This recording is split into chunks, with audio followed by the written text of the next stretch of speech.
국민 앵커 백운기, 정확한 분석, 날카로운 시각. 백운기가 하면 다르다. 여러분 안녕하십니까, 백운기입니다. 공무원 조직이 움직이지 않습니다. 14명이 숨진 궁평 지하차도 참사가 나기 전 무려 24차례나 이곳이 위험하다는 긴박한 신고가 있었지만 어느 기관도 제대로 움직이지 않았습니다. 50명의 인명피해 상당 부분은 제대로만 대처했어도 막을 수 있었다는 점에서 이번 참사 천재지변으로만 돌리기는 어렵습니다. 언제부터 공직사회가 이렇게 됐습니까? 지난번 이태원 참사 때는 헬로윈 축제를 앞두고 용산구청 담당 부서 공무원들이 대거 휴가를 떠나기도 했죠. 하기야 국민이 죽어가는데 대통령이 뛰어간다고 뭐가 달라지냐는 대통령실. 이 난리통에 골프를 치고도 뭐가 잘못됐냐고 따지는 대구시장도 있는데 무슨 말을 더 할 수 있겠습니까? 생방송 백운기의 정치본색 출발합니다.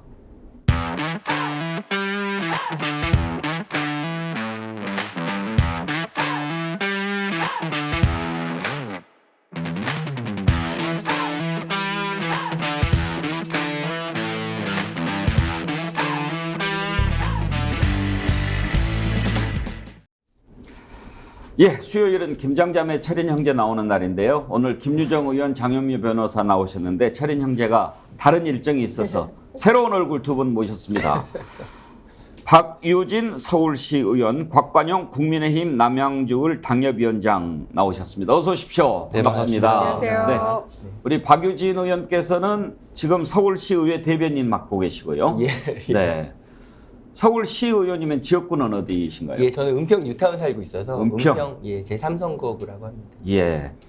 아까 주신 명함을 보니까 위메프 이름도 직접 지으셨다고? 아, 예, 창립 멤버였습니다. 예.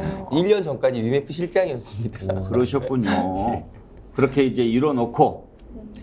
아, 이게 저한테는 그 지난번 대선 결과가 너무 약간 충격적이어서 그래서 좀 인생의 경로가 갑자기 바뀌게 되었습니다. 예. 또 정치에서 또 좋은 아이디어로 예, 좋은 정치 예. 많이 만들어 주시길 바랍니다. 아, 예, 많이 배우고 익히도록 예. 하겠습니다. 예. 우리 곽관용 위원장님은 남양주을. 예, 남양주 의뢰입니다. 남양주을은 지금 민주당 의원이죠? 예, 저희 남양주가 3개 지역구인데요. 예. 모두 다 지금 국회의원은 이제 민주당 소속이십니다. 예. 그러면 내년 총선 준비 지금 하고 계시겠네요. 예, 열심히 하고 있습니다. 예. 오, 예. 국민의힘이 잘할 것 같습니까? 뭐 여러 가지로 그 어려운 상황도 있고 지역적으로 또 제가 신인이기 때문에 예. 여러 가지로 뭐 한계는 있지만 그래도 나름대로 최선을 다하면서 또 젊은 세대답게 여러 가지 새로운 문화를 좀 만들기 위해서 노력하고 있습니다. 민주당도 요즘 잘 못한다는 지적이 많은데 계속 잘 못해라 이런 마음이신가요? 아니, 그렇진 않습니다. 왜냐하면 야당이 또 건강하게 잘 해줘야 여당도 함께 또 긴장을 할 수 있는 것이고 마찬가지로 여당에서도 충분한 성과를 보여줘야 야당에서도 더 긴장하고 잘할 수 있는 것이기 때문에 좀 상생하는 차원에서 또 젊은 세대로서 그 대한민국 정치 자체가 좀 올바르게 갈 수 있기를 바라고 있습니다. 예, 잘 준비하셔서 좋은 승부 펼쳐주시기 바라고. 오늘 이렇게 또 새로운 분 두 분 오시니까 정치 본색이 더 활기가 넘치는 것 같지 않습니까, 장윤미 변호사님? 그러게 말입니다. 철근 형제가 상당히 긴장할 것 같습니다. 오늘 방송을 보면 아, 이 활력이 넘치네. 막 이런 느낌, 이런 긴장감 같죠. 하여튼 평균 연령이 확 낮아져. 그러니까요. 덩달아 저도 감사합니다. 한 번 자리 비우면 안 된다는 걸 한번 보여줄까요? 사실 지금 우리가 웃을 때는 아닙니다만 새로운 분이 오셔서 환영하는 차원에서 어제 상당히 충격적인 뉴스를 제가 봤는데요. MBN이 단독으로 보도를 했더라고요. 사고가 나기 전에 행정복합도시건설청 공사 감리단장이 112에 신고를 했어요. 감리단장이니까 그쪽을 좀 잘 알겠죠. 그래서 직접 현장을 나가본 거예요. 그 미호천을 가보니까 이게 물이 불어나는 속도가 심상치 않은 거죠. 그래서 112에 신고를 했습니다. 신고 내용 한번 들어보십시다. 궁평 교차로요. 예예예. 지하철 흔수 우려가 있거든요. 그 오신 것도 그렇고, 예, 중청 지하차도 그 차량 소개를 해야 될 것 같거든요. 긴급신고 112입니다. 미호천교 있는 데인데요. 국도 376호선. 거기에 제방이 물이 넘치기 시작했거든요.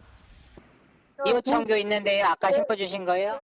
중청 교차로 그쪽하고 중청 지하차도도 물에 잠길 수 있어가지고 차량 못 가게 해야 될 것 같습니다. 궁평 그쪽 지하차도 침수 우려가 있거든요. 중청 지하차도 소개를 해야 될 것 같거든요. 궁평 지하차도도 하단 통제가 필요하다. 예, 알겠습니다. 감사합니다. 저도 지금 저 신고 내용을 들으면서 가슴이 울컥한데 유가족들 지금 어떻겠습니까? 김유정 의원, 아까 신고하신 거예요. 신고를 지금 2번이나 한 거예요. 그런데도 어떻게 차를 막아야 된다라고까지 얘기를 했지 않습니까? 이렇게 친절하게 다 알려주셨잖아요. 그러니까 이태원 참사 때 생각이 또 나더라고요.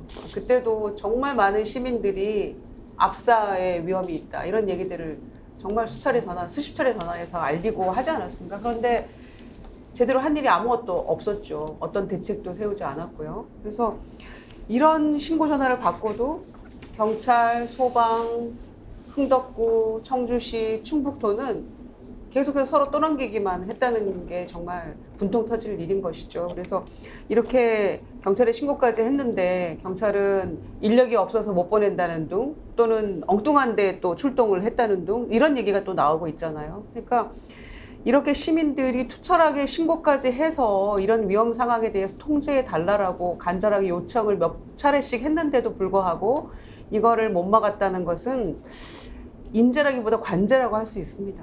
이게 나랍니까? 아니 직접 시민이 알려주는데도 대응을 안 해가지고 참사를 나게 하는 게 그런 나라를 어떻게 믿습니까? 오늘 동아일보 기사를 보니까 24차례나 여기에 대피하고 교통 통제해야 된다라는 신고가 접수가 됐다. 이렇게 나와요. 장유미 변호사. 네. 그런데도 이런 일이 일어났다면 이건 나라가 아니죠. 이거는 공직사에 상당한 문제가 있다라는 걸 이번에 완전히 노정했다라고 볼 수밖에 없고요. 더 심각한 문제는요. 이 감리단장이 미호천이 범람할 것 같다라고 하면서 경찰한테 궁평교로 나가달라고 그래요. 경찰이 어디로 나갔는지 아십니까? 그 신고를 받고 사고와 무관한 궁평 1교로 나갔습니다. 거기서 교통통제를 해요. 미호천에 300m 떨어진 건 사고가 난 궁평 2교였어요. 완전 다른 곳에 간 겁니다. 이 신고 접수조차 제대로 작동하지 않는다는 거예요. 지자체. 제가 한 지자체장 분한테 여쭤봤어요. 홍수 매년 나잖아요. 윤석열 대통령이 작년에 뭐라 그랬습니까? 기상 이변 핑계 대지 말고 이변을 이변이라 하지 말고 언제나 정확하게 제대로 대비하라고 그랬어요. 대비했습니까? 그랬는데 지자체들은 보통 홍수에 대비해서 우회로 어떻게 할지 시뮬레이션 짜고 어디를 통제할지를 미리 점검을 한다고 하더라고요. 충북 지금 밑에 구청 뭐 이런 쪽으로 시청 책임 넘기고 있죠. 서로 경찰은 소방에 소방은 또 지자체 서로 책임 넘기고 있으면 이 안이 누가 국민이 누구를 믿어야 되겠습니까? 그 와중에 대통령이 뛰어온다 해서 바뀔 것이 없다니요. 그러면 다른 국가 수반들은 왜 급히 귀국한 겁니까? 이건 앞뒤가 맞지 않고요. 저는 이태원 참사 때 그 기사가 정말 마음이 아팠어요. 국가는 오지 않았다. 이번 참사 때, 이번 홍수 때, 이번 수해 때 국가는 제대로 닿았습니까? 이 부분에 대해서 어떻게 이번 집권여당 설명할 겁니까? 4대강 때문입니까? 왜 또 정쟁화하고 논점을 흐립니까? 정말 책임의식이 없다. 정말 무책임하다. 이렇게 얘기하고 싶습니다. 곽관용 위원장님, 지금 이 표를 한번 보니까요. 행복청에서 비상근무자가 오전 7시 1분부터 56분까지 모두 13차례나 청주시하고 흥덕구에 위급한 상황을 전했다고 그래요. 그랬는데도 3차례, 4차례 신고를 할 때까지 아무런 조치를 하지 않은 겁니다. 왜 그랬을까요? 뭐 일단 전체적인 시스템 자체가 기민하게 돌아가지 못했다라는 비판을 피하지 못할 것 같고요. 우선 저도 이제 정부 여당의 일원이기 때문에 물론 제가 뭐 책임 있는 자리에 있는 건 아니지만 피해를 입으신 여러 국민들께 송구하다는 말씀을 먼저 좀 드리고 싶습니다. 그러니까 이번 사건이 전체적으로 보면 이번 참사가 인재의 성격을 가지고 있다는 점에 대해서 누구도 부인하지 못할 것 같고요. 일선에 있는 공직자들 같은 경우에 조금 억울한 측면도 있을 것 같아요. 어쨌든 이 호우라는 것 자체는 천재지변의 일부인데 그것을 우리가 아무리 대처를 한다 그래서 뭐 완벽하게 막을 수는 없는 거 아니냐. 우리도 나름대로 최선을 다했다. 물론 모든 공직자들이 뭐 방만하게 운영을 하고 뭐 이런 건 아니니까요. 다만 과거에 시스템이 갖춰져 있지 않은 상황, 그다음에 기술적으로 발전하고 있지 않은 상황에 비해서 최근에 이런 수해들을 비롯해서 여러 가지 그런 재난들을 막을 수 있는 시스템들, 그 기술적인 측면들은 진보를 해왔고, 그리고 거기에 대한 국민들의 의식심도 높아져 있습니다. 그 기대에 부응해야 되기 때문에 이 공직사회가 더욱 더 나은 모습으로 대응해야 되는 건 당연히 원론적으로 맞는 얘기고요. 이번 참사 관련해서는 저는 지금은 이제 단기적인 대응에 대해서도 얘기를 하고 있지만 두 가지 측면을 모두 다 지적해야 한다고 생각합니다. 먼저 이렇게 수차례 신고가 있었음에도 불구하고, 그리고 미리 재난경보나 이런 부분들이 미리 또 이렇게 된 부분들이 있지 않겠습니까? 그럼에도 불구하고 이렇게 현장에서 시스템으로 이제 지금도 이제 사후에 책임 공방 가지고 핑퐁을 하고 있고 이런 상황들을 보면 단기적인 대응 시스템 자체가 붕괴되어 있다는 점 하나가 있고요. 조금 더 장기적으로는 옆에 있는 지금 미호강, 미호천 자체도 사실은 원래 그 침수나 범람이 취약한 지역으로 알려져 있었기 때문에 미리미리 좀 대비를 좀 했었어야 하는데 지금 공사 때문에 임시로 뚝을 좀 쌓아놨다는 거 아니겠습니까? 이런 부분들이 무너지고 하면서 사태가 좀 심각해진 건데 이런 부분들을 장기적으로 그러니까 중장기적인 대응들, 그 다음에 단기적인 어떤 이 대응들 모두가 좀 미흡했다라는 점 이번에 저희가 좋은 그 사례로 삼아서 더욱더 좀 철저히 방비하는 그런 계기로 삼았으면 좋겠습니다. 감리단장이 거기에 갔겠습니까? 상황을 어느 정도 알고 있었기 때문 아닙니까? 그쪽에 다리를 놓으면서 제방을 약간 좀 허물었다는 거죠. 그리고 이제 비가 오니까 임시로 제방을 쌓았는데 임시 제방은 아무래도 취약하니까 걱정이 됐겠죠. 그래서 이쪽은 위험한 지역이다 이런 생각을 했을 거고 직접 현장에 나가 보기까지 하고 알려준 겁니다. 그런데도 엉뚱한 데로 나가고 한두 번도 아니고 24차례나 긴박하게 신고가 들어갔는데도 움직이지 않고 심지어 이번에 그 사고가 났던 747 버스는 오히려 그것도 사실은 더 밝혀져야 되겠지만 원래 노선을 가지 않고 그쪽으로 돌아갔는데 그쪽으로 가라고 또 얘기를 했다는 얘기도 나옵니다. 만약에 그렇다고 한다면 사지로 밀어넣은 것 아닌가 하는 생각도 드는데 아무튼 이렇게 공무원들이 움직이지 않는다 하는 얘기가 계속 나옵니다. 요즘에. 박유진 대변인, 서울시 의원이시니까 공무원들 많이 만나보시잖아요. 혹시 그런 느낌 좀 안 드십니까? 요즘 공무원들이 좀 안 움직인다는 느낌 안 받습니까? 욕만 하면 정쟁이고 대안을 얘기해야 정치잖아요. 그러니까 이번 사건에 정말 많은 국민들이 가슴이 아픈 진짜 이유에는 이번 사건이 지난번 이태원 참사, 12구 참사와 너무나 같게 느껴지는 것 때문이라고 봅니다.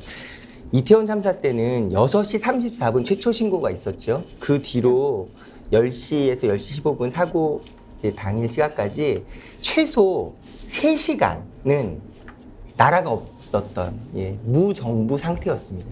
이번 사건은 지금 2시간 반 전부터 경고가 있어서 모두 24차례나 신고가 있었던 상황에서 다른 상황들을 다 삭제하고 정말로 생명을 구할 수 있었던 골든타임이 얼마였냐 보도에 따르면 최소 30분은 가질 수 있었다는 거거든요.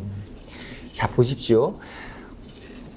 건설회사 감리단장은 공사 현장에 포인트가 있고 경찰은 도로 통제가 주업이죠. 소방은 인명을 구조해야 되는 겁니다. 그러니까 각각 다 할 일들이 있어요. 이런 할 일들이 있는 것이 종합적인 컨트롤 타워 하에서 유기적으로 작동되는 것이 행정이거든요. 근데 서울 때도 이태원 참사 때도 신고는 112, 119로 들어오고 있는데 서울시청 지하에는 연중무휴 24시간 운영되는 종합안전상황실이 재난안전상황실이 있거든요.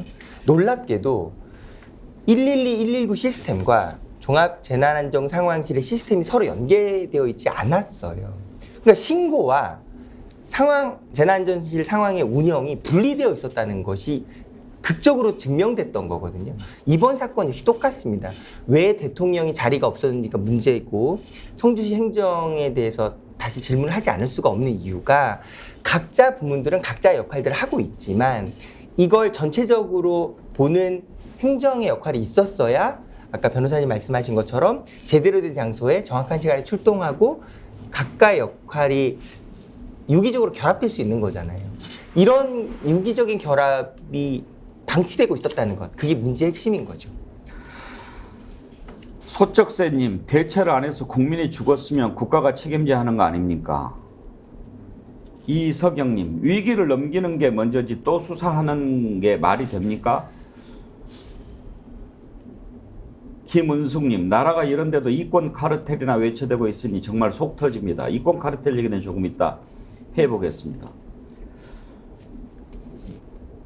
이은주님, 요지부당 공무원들 왜 그러겠습니까? 왜 상부 지시를 따르지 않겠습니까? 뒤탈을 미리 걱정하는 것 아닐까요? 무정부와 움직이지 않는 공무원들 때문에 죽어나는 것은 국민들 뿐입니다. 김유종 의원, 지난번 이태원 참사 때도 얼마나 많은 신고 전화가 들어갔습니까? 네. 지금 뭐 위험해요부터 이제 막 죽어가요 그렇게 하는데도 그랬어요. 그리고 또 나중에 밝혀진 건데 용산구청 관할 아닙니까? 예. 그런데 그 담당하는 부서 공무원들이 할로윈 축제 때 아이고 골치 아파 우르르 다 휴가를 가버렸다는 거예요. 공무원들이 왜 이렇게 됐습니까? 도저히 이해가 안 됩니다. 상식적으로 이해가 안 되는데 너무 무책임한데요. 특히나 이태원 참사 이후에 그 참사의 원인을 규명하고 또 처벌할 사람 처벌하고 대책을 강구하고 이런 과정들이 제대로 이루어진 게 하나도 없지 않습니까? 그러니까 윗선에서 책임지는 사람 하나도 없고요. 그리고 거의 꼬리 자르기 식으로 뭐 구청하고 그다음에 뭐 서울경찰청 일부 이렇게 또 집어넣었다가 다 보석으로 풀려났어요. 그러니까 누구 한 사람도 이 국민 159명이 희생된 이 참사에 대해서 아무도 책임지지 않았기 때문에 또 이런 참사가 일어난 거라고 생각합니다. 이걸 단순히 뭐 자연재해다 이 탓으로 돌릴 수만은 없다고 생각하고요. 그래서 마찬가지로 서로 이렇게 책임지지 않으려고 떠넘기다가 결국에는 국민의 큰 희생이 뒤따랐다 이렇게 보는데 중요한 거는 지하철도가 이제 8시 40분부터 이제 침수가 시작이 됐다는 거 아닙니까? 그런데 그 전에 무려 말씀하신 대로 24차례 신고가 있었고 위험을 너무나 감지했고 그런 상황인데 특히 청주시에서 침수 9분 뒤에 버스 회사에 전화 걸어서 그 지하차도로 가라라고 했다는 거 아닙니까? 그래서 제가 청주시장이 도대체 누구냐? 예. 대중교통과에서 이런 지시를 했다고 해요. 누구냐라고 봤더니 이분이 행안부에서 근무를 했던 사람이에요. 그래서 보니까 직전에는 지역발전 정책관을 했고요. 예. 21년까지는 재난협력정책관을 했던 사람이더라고요. 재난을 아는 사람. 예. 이런 사람이 행안부에서 일을 했어요. 재난협력정책관을. 그러다가 청주시장이 됐는데 이렇게 합니까? 정말 이 청주시장부터 어떻게 파면을 하든지 뭔가 이 국민 차원에서 이거는 문제 제기하고 파면할 수 있나요? 뭐 선출직인데. 처벌해야죠. 감사 시작한다고 하지 않습니까? 지금. 그러니까 총리가 과하다 싶을 정도로 대처를 해야 된다고 했는데 총리의 말은 전혀 먹히지 않았다는 것이고 그냥 총리 핫바지로 보는 거죠. 누가 누구를 처벌할 수 있을지는 잘 모르겠습니다만 우리 곽관영 위원장 국민의힘 소속이시니까 제가 한 가지 물어봅시다. 이번에 이제 이렇게 호우 피해가 막 났는데 대통령이 우크라이나를 갔어요. 그걸 두고 잘 갔니 못 갔니 뭐 이런 얘기가 많은데 우크라이나 간 것에 대해서는 어떤 판단이십니까? 저는 개인적으로 우크라이나 대통령 가시는 거는 뭐 그것 자체로 아주 부적절했다 이렇게 보고 있지는 않습니다. 왜냐하면 이렇게 말씀드리면 어떻게 생각하실지 모르겠지만 저는 기본적으로 대통령실에서 최근에 내고 있는 메시지들, 그 다음에 어떤 이런 논란이 있었을 때 그것들에 대해서 대응하는 방식들에 좀 아쉬움을 가지고 있거든요. 저도 오늘 계속해서 말씀을 드리겠지만 어떤 해석이 필요하거나 오해를 낳는 그런 표현들을 통해서 자꾸만 저같이 이제 정치에서 설명을 해야 되는 사람이나 논평을 해야 되는 사람들이 여기에 대해서 선회하게 하거나 또는 공격하게 하는 빌미를 주고 있기 때문에 저는 그런 부분들이 좀 아쉽다고 느껴지는데, 이번 그 우크라이나 방문과 관련해서도 저는 사실은 그 선진적인 국가 시스템이라는 것이 어떤 한 사람에게 책임을 떠넘기고 이 인적 요소가 최대한 좀 이게 배제돼야 되는 게 이제 저는 좋은 시스템이라고 보거든요. 시스템 자체가 잘 돌아가면서 어떤 일들이 대응을 할 수 있어야 된다고 생각하는데, 그런 의미에서 대통령께서 만약에 그 자리에 어떤 사정 때문에 비우더라도 국민들을 충분히 보호하고 또 이렇게 할 수 있는 그런 시스템이 돌아간다면 문제가 없다고 생각합니다. 그래서 우크라이나에 가는 건 사실은 대통령 이번 이제 여러 가지 이제 갑론을박이 있습니다만 대통령만이 하실 수 있는 일이고 또 국익의 차원에서도 필요한 일이라고 한다면 대통령께서 그런 결단을 하실 수 있죠. 다만 거기에 대해서 대통령이 가봤자 뭐가 달라지냐 이런 식의 메시지가 나오는 것은 저는 분명히 문제가 있다고 생각하고요.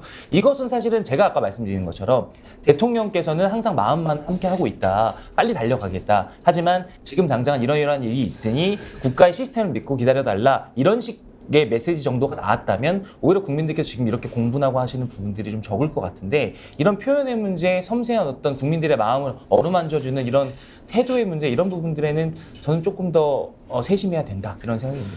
그러면 이제 곽관영 위원장께서는 대통령실에서 대통령 달려간다고 호우 상황 달라지냐 하는 말 한 것은 부적절하다는 인식을 갖고 계신 것 같은데, 네. 지난번 작년에도 또 이런 호우가 나서 많은 인명피해가 나지 않았습니까? 그때 강승규 시민사회 수석인가? 비 온다고 대통령 퇴근 못하냐 그런 얘기 했어요.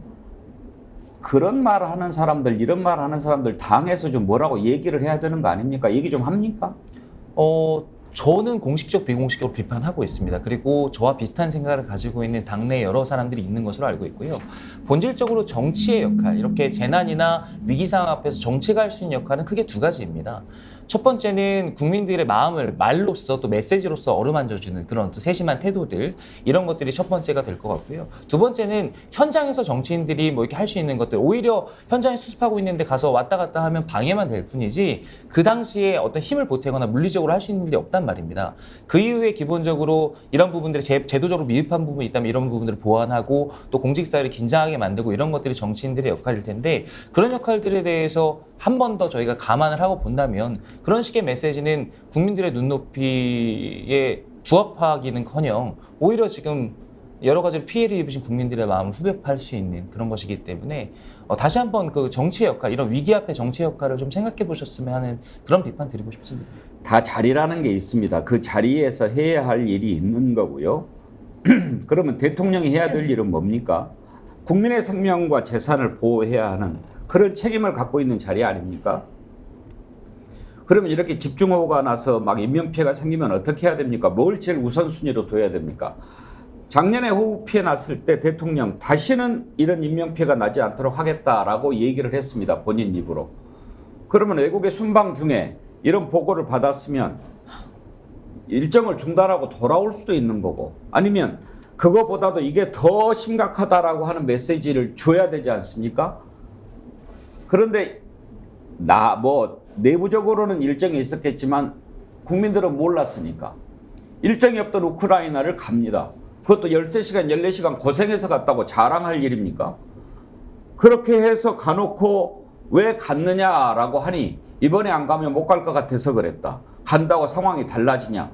어떻게 이런 얘기를 하냐 이겁니다. 그러면 대통령이 그런 인식을 갖고 있었는지는 모르겠지만 대통령실이 그런 인식을 갖고 있다면 그 밑에 있는 공무원들 생각이 어떻겠냐 이겁니다. 장현미 변호사. 저는 노무현 대통령이 그런 얘기 하셨죠. 비가 너무 많이 와도 대통령 탓, 비가 너무 적게 와도 대통령 탓인 것 같아서 마음이 무겁다고 그랬습니다.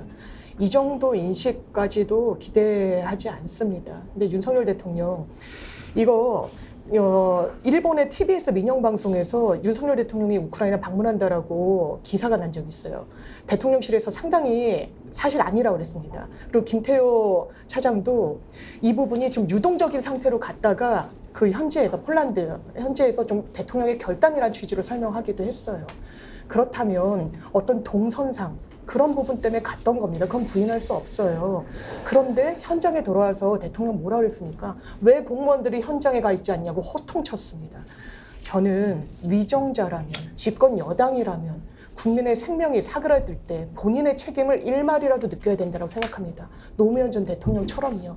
그런데 질책하고 책임을 전가하고 저는 그런 모습을 보면서 공무원 사회가 좋지 않은 신호를 수용했다고 생각해요. 아, 책임을 넘기는구나. 이태원 참사 얘기 계속해서 나오고 있죠. 이태원 참사 때 뭐라 했습니까? 경찰한테 엄청나게 호통쳤습니다. 잘못했다는 말 하지 않고요. 책임을 아래에 전가하는 모습 보고 공무원 사회가 어떤 느낌을 가질까요? 아, 내가 정말 적극적으로 나서고 이럴 계제가 아니구나. 그러면서 본인의 최측근인 행안부 장관에 대해서는 잘못이 없다라고 그랬습니다. 그게 대통령이 취할 태도입니까? 우크라이나 방문만 해도 그렇습니다. 가치 동맹 좋습니다. 그런데 가치 동맹만으로 국제사회에서 뭘 할 수 있습니까? 플러스 알파 뭘 갖고 왔습니까? 60조다, 2000조다, 재건 사업에 들어간다라고 그러죠. 얻을 수 있는 경제적 이익 정확하게 산정해봤습니까? 우크라이나는요, GDP가 4,000불을 겨우 넘어요. 영국의 국방장관은 우크라이나 젤렌스키 대통령한테 우리가 아마존으로 아느냐고 호통쳤습니다. 왜? 계속 지원만 해달라, 도와만 달라 이야기하고 있거든요. 거기다가 이렇게 방문했을 때 신호, 사직생 생직사라고 그랬죠. 그 워딩은 이순신 장군이 오자병법에서 차용한 겁니다. 왜 나온 맥락이 있냐면 군대가 지금 같은 체제가 아니니까 다 이탈을 하거든요. 전쟁터에서. 그래서 군을 이탈한 사람을 잡아서 목을 쳤습니다. 그러면서 죽을 각오로 싸우면 오히려 살 수 있다. 도망가지 말란 그런 취지였어요. 이 맥락이 맞습니까? 사직생 생직사의 각오로 연대한다는 것도 무슨 취지입니까? 전 러시아를 적대로 돌렸다 뭐 이런 거에도 공감하지만 대통령이 대관절 뭘 하고 계시는지 잘 모르겠다. 그리고 왜 여러 의혹에 대해서는 해명하지 않습니까? 그리고 수해 현장에는 또 어떻게 갔습니까? 흰 운동화 저는 무신경했다라고 생각합니다. 흰 운동화 신고 갔죠. 그리고 워딩도 이렇게 돌 정도 떨어지는 줄 알았는데 바위가 떨어지는지 몰랐다 그랬습니다.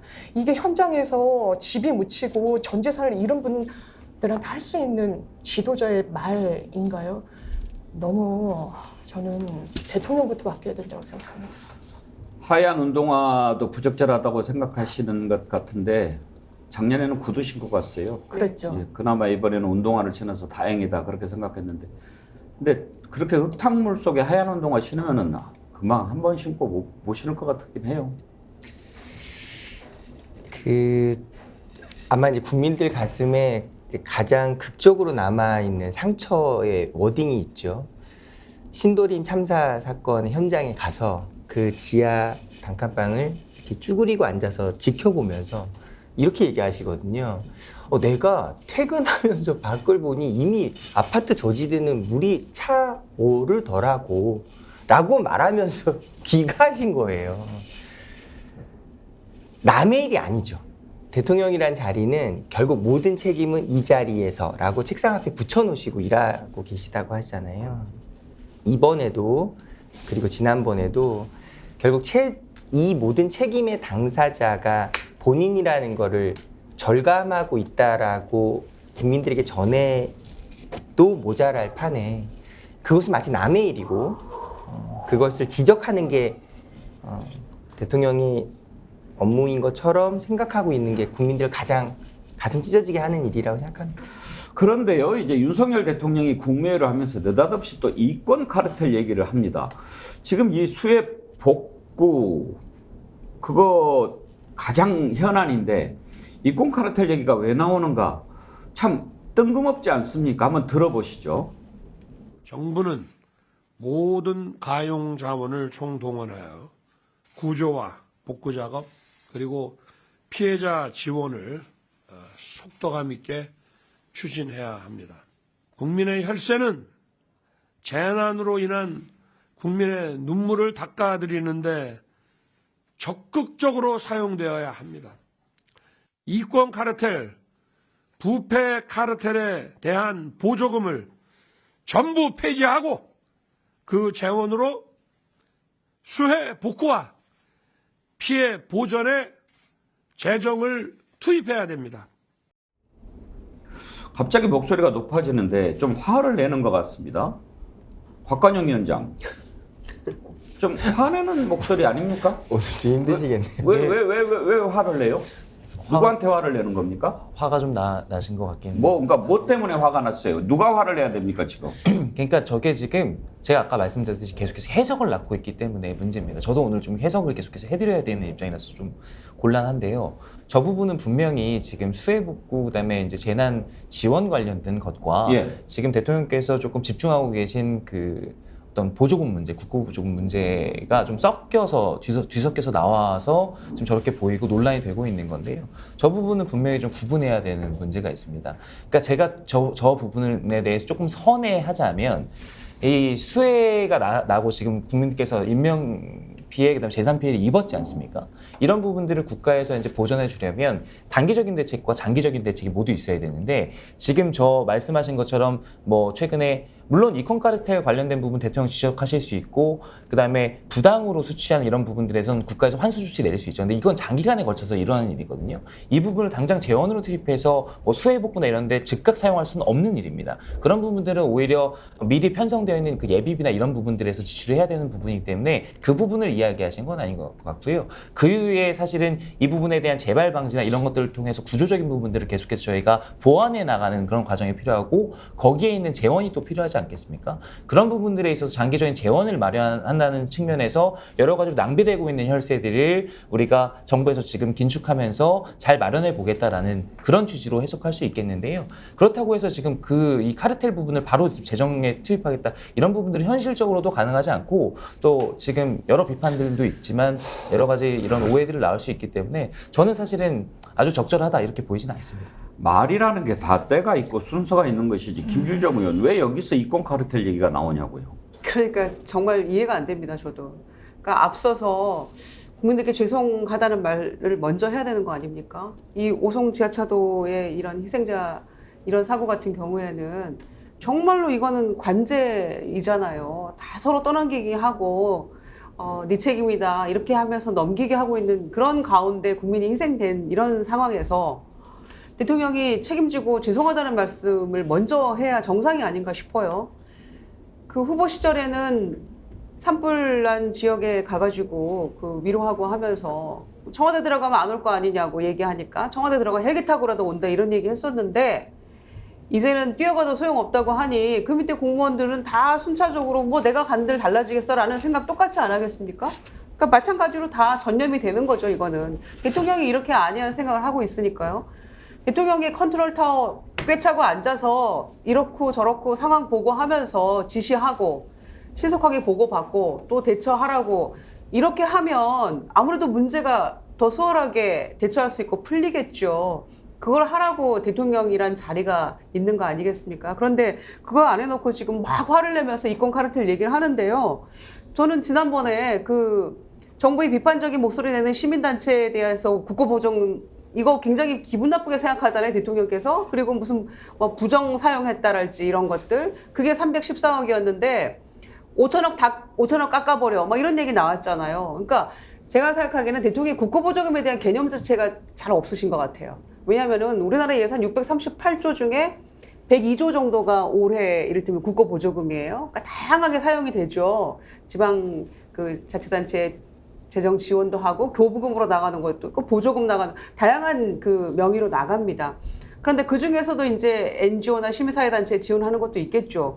단편적으로 이렇게 그 하나를 놓고 국고보조금 이거 안 돼. 시민사회 이거 싹을 잘라버려야 돼. 이런 생각만 머리에 가득 차 있기 때문에 이거를 이권 카르텔이라고 통칭한다는 생각이 들어요. 그런데 이거를 국고보조금을 아무 법적 그런 거 없이 마음대로 전용할 수 있나요? 그건 나중에 문제 되거든요. 국회에 보고라도 해야 되고 승인 받아야 되는 거죠.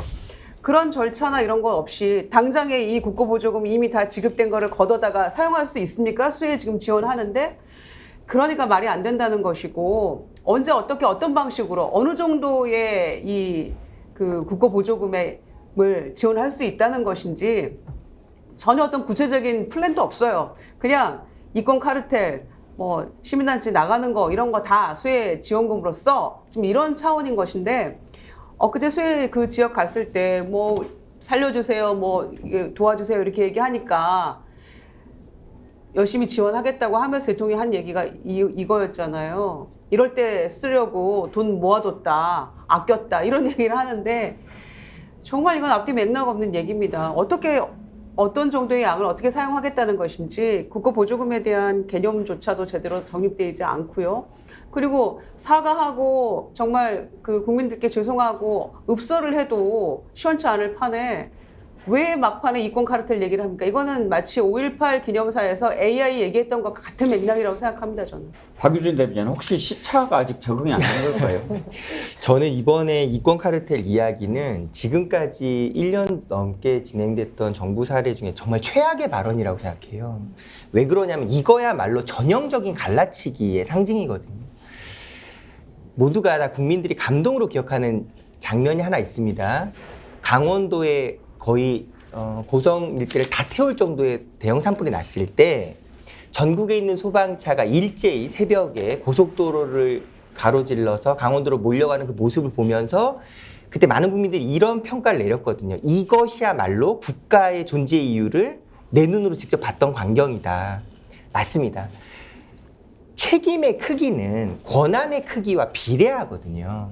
대통령이라는 자리가 왜 필요한 거냐? 대통령인 자리 정도여야 전국의 소방차 강원도로 집결한다라는 결정을 내릴 수가 있는 겁니다. 그런 결정이 재난을 막을 수 있는 자리에서 해야 될 결정인 거거든요. 지금 국민들이 정말로 슬퍼하는 이유는 이번에 반복된 이 참사는 알면 알수록 막을 수 있었던 인재 성격이 분명하단 말이에요. 그 책임의 당사자는 책임의 크기만큼 대통령부터 가장 큰 겁니다. 그렇게 책임과 권한이란 이 두 자리를 같이 봐야 하는데 이걸 전혀 망각하고 전혀 엉뚱한 이권 카르텔의 보조금 때문에 마치 수해가 발생되고 이권 카르텔에 대한 보조금이 수해 복구를 막는 진짜 원인인 것처럼 전혀 다른 흑백 논리로 이 문제를 국민들에게 설명하고 있는 모습이 그렇죠. 박유재 대변인 말씀대로 이권 카르텔 때문에 이런 피해가 났다면 뭐 그 얘기가 나올 만도 하죠. 아니 장윤배 변호사 누구보다도 윤석열 대통령 상식 공정 뭐 이런 얘기 해가지고 대통령 그렇죠. 되지 않았어요. 지금 이 윤석열 대통령이 생각하는 상식은 도대체 무엇일까요? 저는 일반 건전한 상식에 대통령의 상식이 가 닿는다고 생각하지 않고요. 이권 카르텔도 제가 생각할 땐 그런 것 같아요. 수해 복구, 온 국민이 다 마음으로 응원하죠. 거기에 많은 지원이 가야 된다라고. 근데 시민단체 이 자들에게 가는 돈 때문에 정말 중요한 데는 지금 가지 못하고 있어라는 인식이 있으니까 이런 말이 나오는 거예요. 이게 맞습니까? 여러분들 지적해 주셨지만 이 근거 법령이 다르고요. 개정 분류 자체가 다릅니다. 이걸 갖고 이 돈을 여기다 갖다 쓸 수 있는 것도 아니에요. 그런데 그러면 세수 정책 어떻게 하고 있나요? 잘하고 있나요? 재정 건정성 신주단지 같이 모시면서 법인세 깎아줬죠. 뭐 보유세, 종부세 깎아주면서 유리지갑 근로자들 소득세는 인상하겠다고 하고 세수에 막 구멍이 나거든요. 그러면서 이권 카르텔 때문에 이게 돈이 줄줄 샌다라는 이런 인식을 국민들에게 이야기한다? 갈라치기 이상도 이하도 아니고요. 팩트도 아니고요. 대통령 정치 경험 없을 때 오히려 국민들이 전 박수 쳐준 부분도 있었다고 생각해요. 물들지 않았구나. 오히려 이해관계로 얽히지 않았구나. 아니었던 것 같습니다. 오히려 한계가 너무 뚜렷해요. 국회에서의 경험이 없고 어떠한 정치 행보도 없었기 때문에 검찰총장에서 대통령으로 직행한 유일한 케이스이기 때문에 행정도 모르고 세금도 모르고 세수도 모르고 재난도 모르고 그리고 그 모르는 걸 최소한 부끄러워하지도 않는다는 점에 저는 국민들의 고통이 있다고 생각합니다. 기사를 보니까요. 유승민 전 의원, 이준석 전 대표가 한마디 했던데 일단 내용을 소개해드리면 유승민 전 의원이 페이스북에 염치가 있다면 수많은 생명들을 잃은 이 참사에 또 카르텔을 들먹이는 건 아닌 것 같다.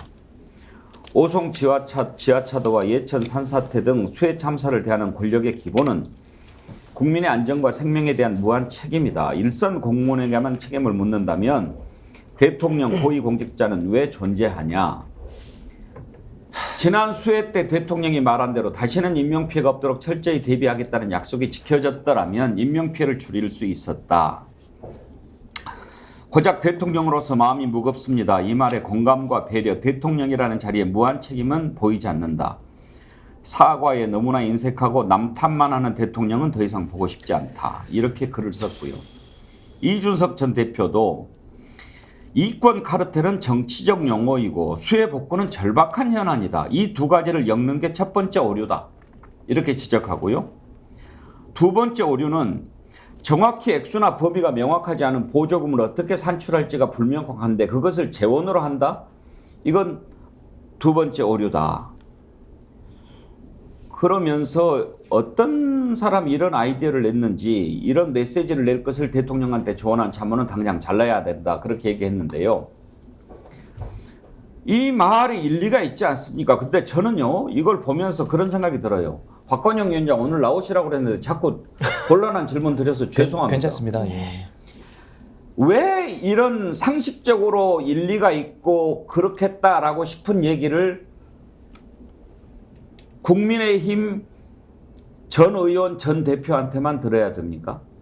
지금 김기현 대표 체제 하에서 이런 메시지가 나왔을 때 그것은 아니다. 대통령 간다고 상황 달라지냐 이런 얘기 한 놈 잘라라. 지금 무슨 당장 수해 복구가 중요하고 애도하고 추모하고 그 다음에 뭐 지원 얘기하는데 이권 카르텔 이런 메시지 낸 놈 누구냐? 이런 얘기가 왜 지금 그 당에서 안 나옵니까? 개인적으로는 저도 지금 보여주신 그 자료하면 저기 그 따가운 비판이지만 분명히 들을 만한 지점들이 있다고 생각하고요. 개인적으로 그렇지만 현실적인 측면에서 봤을 때 정부 여당의 입장에서 지금 가뜩이나 급박한 상황 아니겠습니까? 아직 사고 수습이 다 이루어지지도 않았고 여러 가지로 여기에 대해서 대응을 해야 되는 여러 가지 매뉴얼들을 지금 세워가고 있는 상황이고 앞으로 지금 예고하고 있는 감찰이라든지 여러 가지 조사들을 통해서 더 많은 일들이 이루어질 텐데 그 과정에서 가뜩이나 지금 이렇게 여야 간의 갈등들이 첨예한 이 정치 구도 속에서 정부 여당이 어떤 개별적인 의견이나 비판적인 의견이 있어도 일단은 그 특히나 지도부 입장에서는 이런 부분들을 다 이야기를 하면서 정부를 함께 꼬집는 게 맞느냐라는 또 고민들도 있거든요. 그렇기 때문에 일단 급한 상황에서는 지금 정부 여당에 조금 아쉬운 측면이 있더라도 정부의 입장에 대해서 조금 더 여당으로서 보조해주고 발맞춰주고 하는 부분이 현실적으로 필요하다는 그런 생각이 있고요. 그리고 다만 이런 일들이 어느 정도 수습된 이후에는 당내에서도 건강한 정당이라고 한다면 여러 가지 목소리들이 있을 수 있는 것이고 정부에 대해서도 비판할 수 있다면 또 비판해야 될 지점이 있다면 비판할 수 있어야 하는 것이기 때문에 그런 논의들은 지금보다는 훨씬 더 좀 늘어날 것이다라고 예상이 되고 있습니다. 분명히 제 눈에도 지금 여러 가지로 지적하고 고쳐야 될 부분들이 보이기 때문에요. 다만 지금은 사실은 목소리와 힘을 좀 모아야 될 때다 이런 판단들을 지도부가 하고 있지 않나라고 생각합니다. 장유미 변호사, 네. 유승민 전 의원, 이준석 전 대표 공통점이 있지 않습니까? 그렇죠. 윤석열 피해자죠. 피해자죠. 그러면 이 사람들이 이렇게 이야기하면 너희들은 뭐 대통령한테 그렇죠. 잘린 사람들이니까 그런 얘기 하겠지. 이런 사람들 100번 이야기해봐야 그냥 그런 처지니까 그러겠지 한단 말이에요.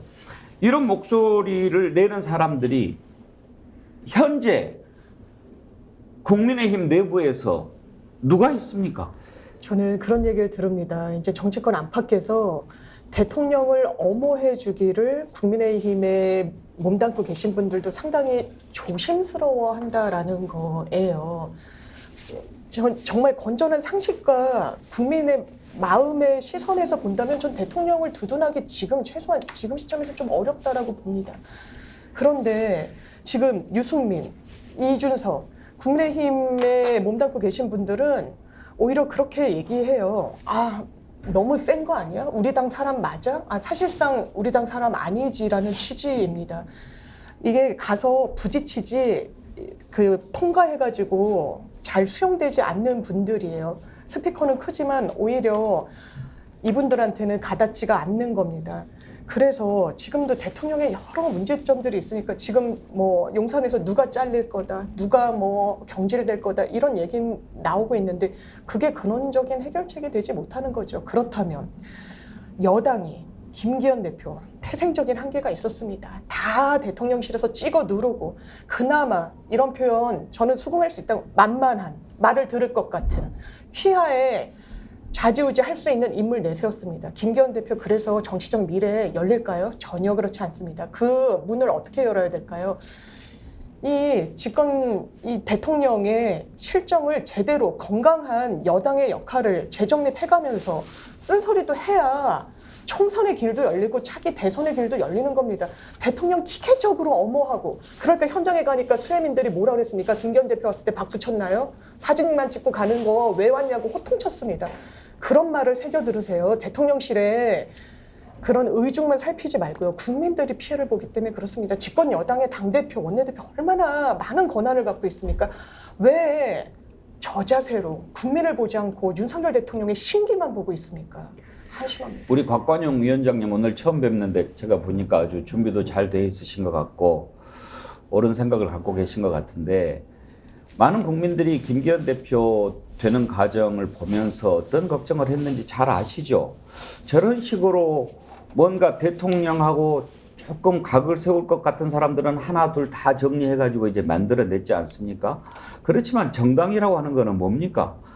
바로 국민들을 만나는 자리 아닙니까? 그런 사람들이 당을 운영을 하고 대통령이 잘못 가고 있다, 잘못 판단하고 있다라고 하면은 좀 뜻을 전하고 이렇게 해야 그게 정당의 역할인데 저런 식으로 그냥 입맛에 맞춰서 만들면 과연 대통령한테 국민의힘이 제대로 민의를 전달할 수 있을까 이런 걱정한 거 아닙니까? 그러면 그런 얘기들이 당에서 좀 나와줘야지. 아무리 우리 곽관영 위원장이 준비 잘하고 개인적으로 훌륭하다고 해도 이렇게 상식에 어긋나는 일들을 계속하면은 국민들이 그 당을 지지하겠습니까? 뭐 여러 가지 그런 비판들도 저도 좀 따갑게 다가오는데요.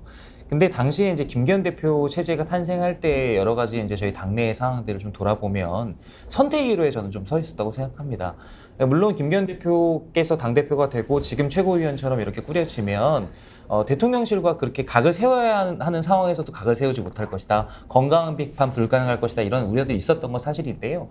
당시에 저희가 이제 당내에 여러 가지 내용을 겪고 있던 상황에서 그러면 안정감 있게 이런 것들을 수습하는 것이 지금 이런 비판 기능을 하는 것보다 더 중요한 것 아니냐라는 어떤 당내의 어떤 민심들도 있었던 것이거든요. 그런 부분들이 당원들의 선택을 받아서 결정이 된 것이고요.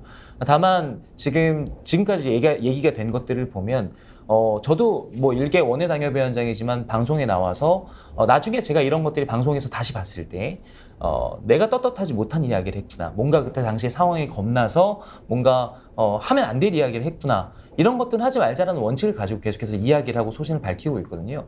그리고 저는 지금 모든 당내 구성원들이 똑같이 대통령을 무리하게 두둔하고 대통령에게 할 말을 못하고 이렇게 이야기가 되는 것 같지만 그것은 제가 아까 말씀드렸던 지도부의 어떤 현실적인 이유도 이런 것들을 감안해 봤을 때 그런 측면도 있는 것이지만 반대로 그렇지 않은 목소리도 계속해서 나오고 있다. 예. 저도 지금 다른 방송에서도 계속 얘기하고 있지만 방송에 가서 저희 여당 패널들과 얘기를 해보고 같이 해도 분명히 비판적인 시각들에 대해서 또 대통령의 메시지에 대해서 유감 표명하고 고치시라 외치고 있습니다.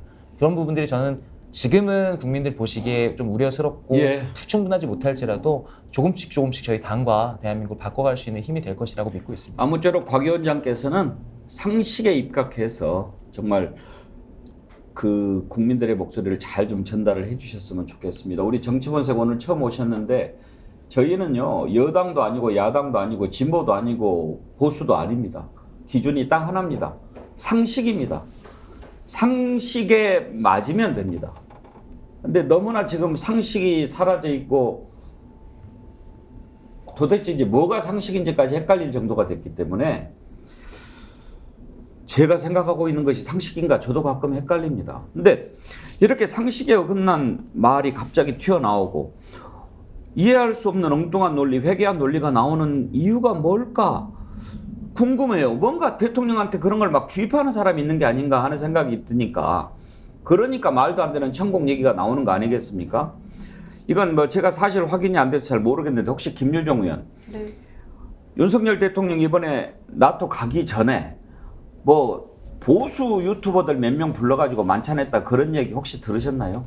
네, 저도 방송하러 다니면서 그런 얘기 좀 듣긴 했습니다. 그런 사람들만 만나서 얘기를 들으니까 이런 말도 안 되는 논리가 나오는 거 아닌가 그런 생각도 들어요. 아니 실제로 보수 유튜버 출신들을 다 이 공직에 임명을 하고 있잖아요. 그러니까 이 구분이 안 되는 것 같아요. 이게 뭔가 국가 이 운영이라는 것 자체에 대해서 개념도 희박하거니와 어떻게 운영해야 되는지에 대해서 전혀 그 컨텐츠가 없다 이런 생각인데요. 그렇기 때문에 이 수혜 복구, 수혜 지원에 대한 것들을 이권 카르텔을 깨부셔서 그 돈으로 지원을 해야 된다라는 그런 그 말도 안 되는 발상이 나올 수 있는 게 아닌가 싶어서 이 정권은 한마디로 그래서 무능 무책임 카르텔이 아닌가 싶어요. 그리고 이제 8, 9월이면 또 태풍이 올 텐데 그런 거 저런 거 다 하면은 그 지원 예산이 지금 현재 뭐 예비비까지 포함해서 4조 조금 넘게 있는데 그걸로 턱도 없이 모자랄 거 아니겠습니까? 그래서 추경이 필요하다라고 야당이 얘기를 하고 있습니다. 이 여야가 뒤바뀐 느낌이에요. 추경을 여당에서 요구를 하면 예산 추계 제대로 못한 거 아니냐라고 야당이 비판해야 되는데 야당이 오히려 이걸 우려를 하면서 필요하다. 지금 국민이 너무나 생계가 막막해진다. 앞으로 더군다나 이 피해가 크기 때문에 이렇게 얘기를 하고 있어도 지금 흘려듣고 있지 않습니까? 그러면서 이권 카르텔만 운운하고 있다는 거. 이게 굉장히 큰 문제고요. 그것도 역시 전 정부 탓과 마찬가지 맥락에서 이제 책임 떠넘기기인데 제가 한 말씀만 더 드릴게요. 여의도 연구원이 집권당의 띵크탱크잖아요. 거기 박수영 그 여의도 연구원 원장이 또 소위 뭐 윤핵관이라는 분 아닙니까? 그분이 하다 탓하다가 이제는 내비게이션 탓까지 했더라고요. 18일 날 올린 거 보니까 요즘 사람들이 예. 길을 잘 외우지 않고 내비에 의존하는 경향이 있다. 예. 그래서 내비가 침수 우려 지역을 미리 알려줬으면 우회를 했을 텐데 막을 수 있었는데 이런 취지를 올렸어요. 그걸 말이라고 해요. SNS에. 그러니까 민주당에서 얘기가 나오죠. 하다 이제 내비 탓이냐. 이게 이러고 있습니다. 지금 여의도 연구원장이. 그럼 내비업체 압수수색 들어가야 되겠네요. 이렇게 상식적으로 이해가 되지 않고 해괴한 논리가 등장하면 당에서 이야기를 해야지요. 그런데 얘기하지 않습니다. 그러다가 이제 홍준표 시장 주말 골프 논란이 불거졌죠. 여기에 대해서는 이제 또 크게 얘기가 나옵니다. 근데 국민들 다 압니다. 김기현 대표 왜 그러는지 속 보이지 않습니까? 물론 홍준표 시장 잘못한 겁니다. 제가 어제도 엄중하게 얘기했습니다. 자식들한테 물어보라고 그랬습니다. 자식들은 잘한다고 얘기했을까요? 아직도 반성하지 않고 또 뭐 위수 지역만 안 벗어나면 뭐를 하든 상관이 없다. 비상 3단계 때 비로소 단체장이 업무 총괄하는데 당신은 비상 2단계에 불과했다. 아주 구차한 평소 홍준표 시장답지 않은 그런 얘기들로 지금 하는데 이 양반도 왜 사과를 이렇게 못하는지 모르겠어요. 잘못하면 잘못했다고 하면 될 일을 테니스는 되고 골프는 안 되냐. 누가 지금 그 얘기 하는 거 아니잖아요. 왜 이렇게 왼쪽 다리가 가려운데 등을 긁고 있어요. 이권 카르텔도 그렇고. 김기현 대표 얘기를 한번 들어볼까요? 기록적인 폭우로 인명피해 소식에 국민 모두가 무거운 마음입니다. 이런 때일수록 은행에 각별한 주의가 필요합니다.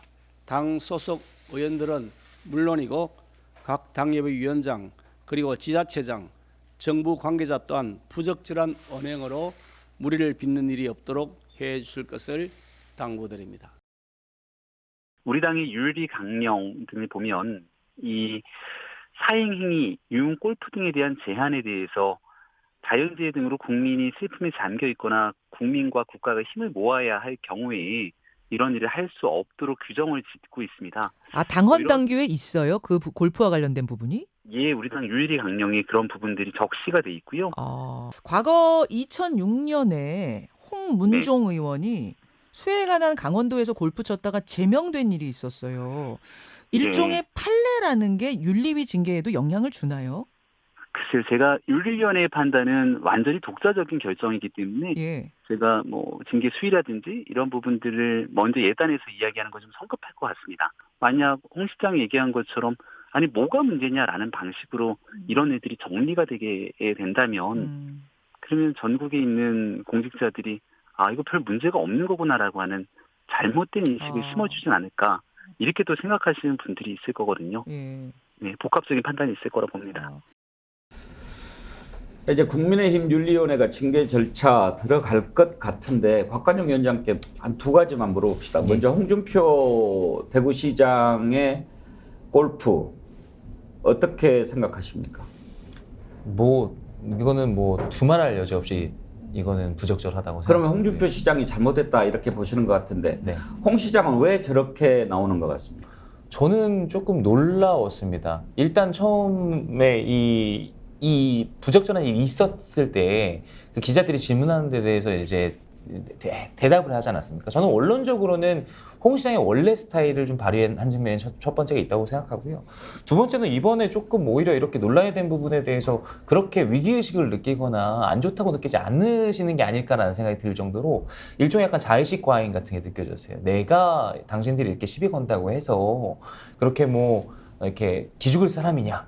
나한테 뭐 이렇게 하지 말아라. 나는 원래 이렇게 일평생 이렇게 살아왔다. 이게 어떤 측면에서는 사이다 갖고 좀 매력으로 느껴질 수 있지만 이런 국민적인 어떤 우려 속에서 이런 식의 오만한 태도를 보인다면 이거는 문제가 있을 것 같고요. 그리고 초반에 앵커께서 말씀하신 부분에 대해서 저는 조금 한 가지 지적을 하고 싶은 게 당에서 이 홍준표 시장에 대해서 지금 당내에서 가해지고 있는 비판들과 뭐 여러 가지 조치들 저는 그 점에서도 좀 한 가지 좀 이제 지적을 하고 싶습니다. 그러니까 홍준표 시장이 아무리 이렇게 뭐랄까 비판을 받을 만한 행동을 했다 하더라도 저희 당내 구성원입니다. 남일 하듯이 얘기하면 안 될 것 같아요.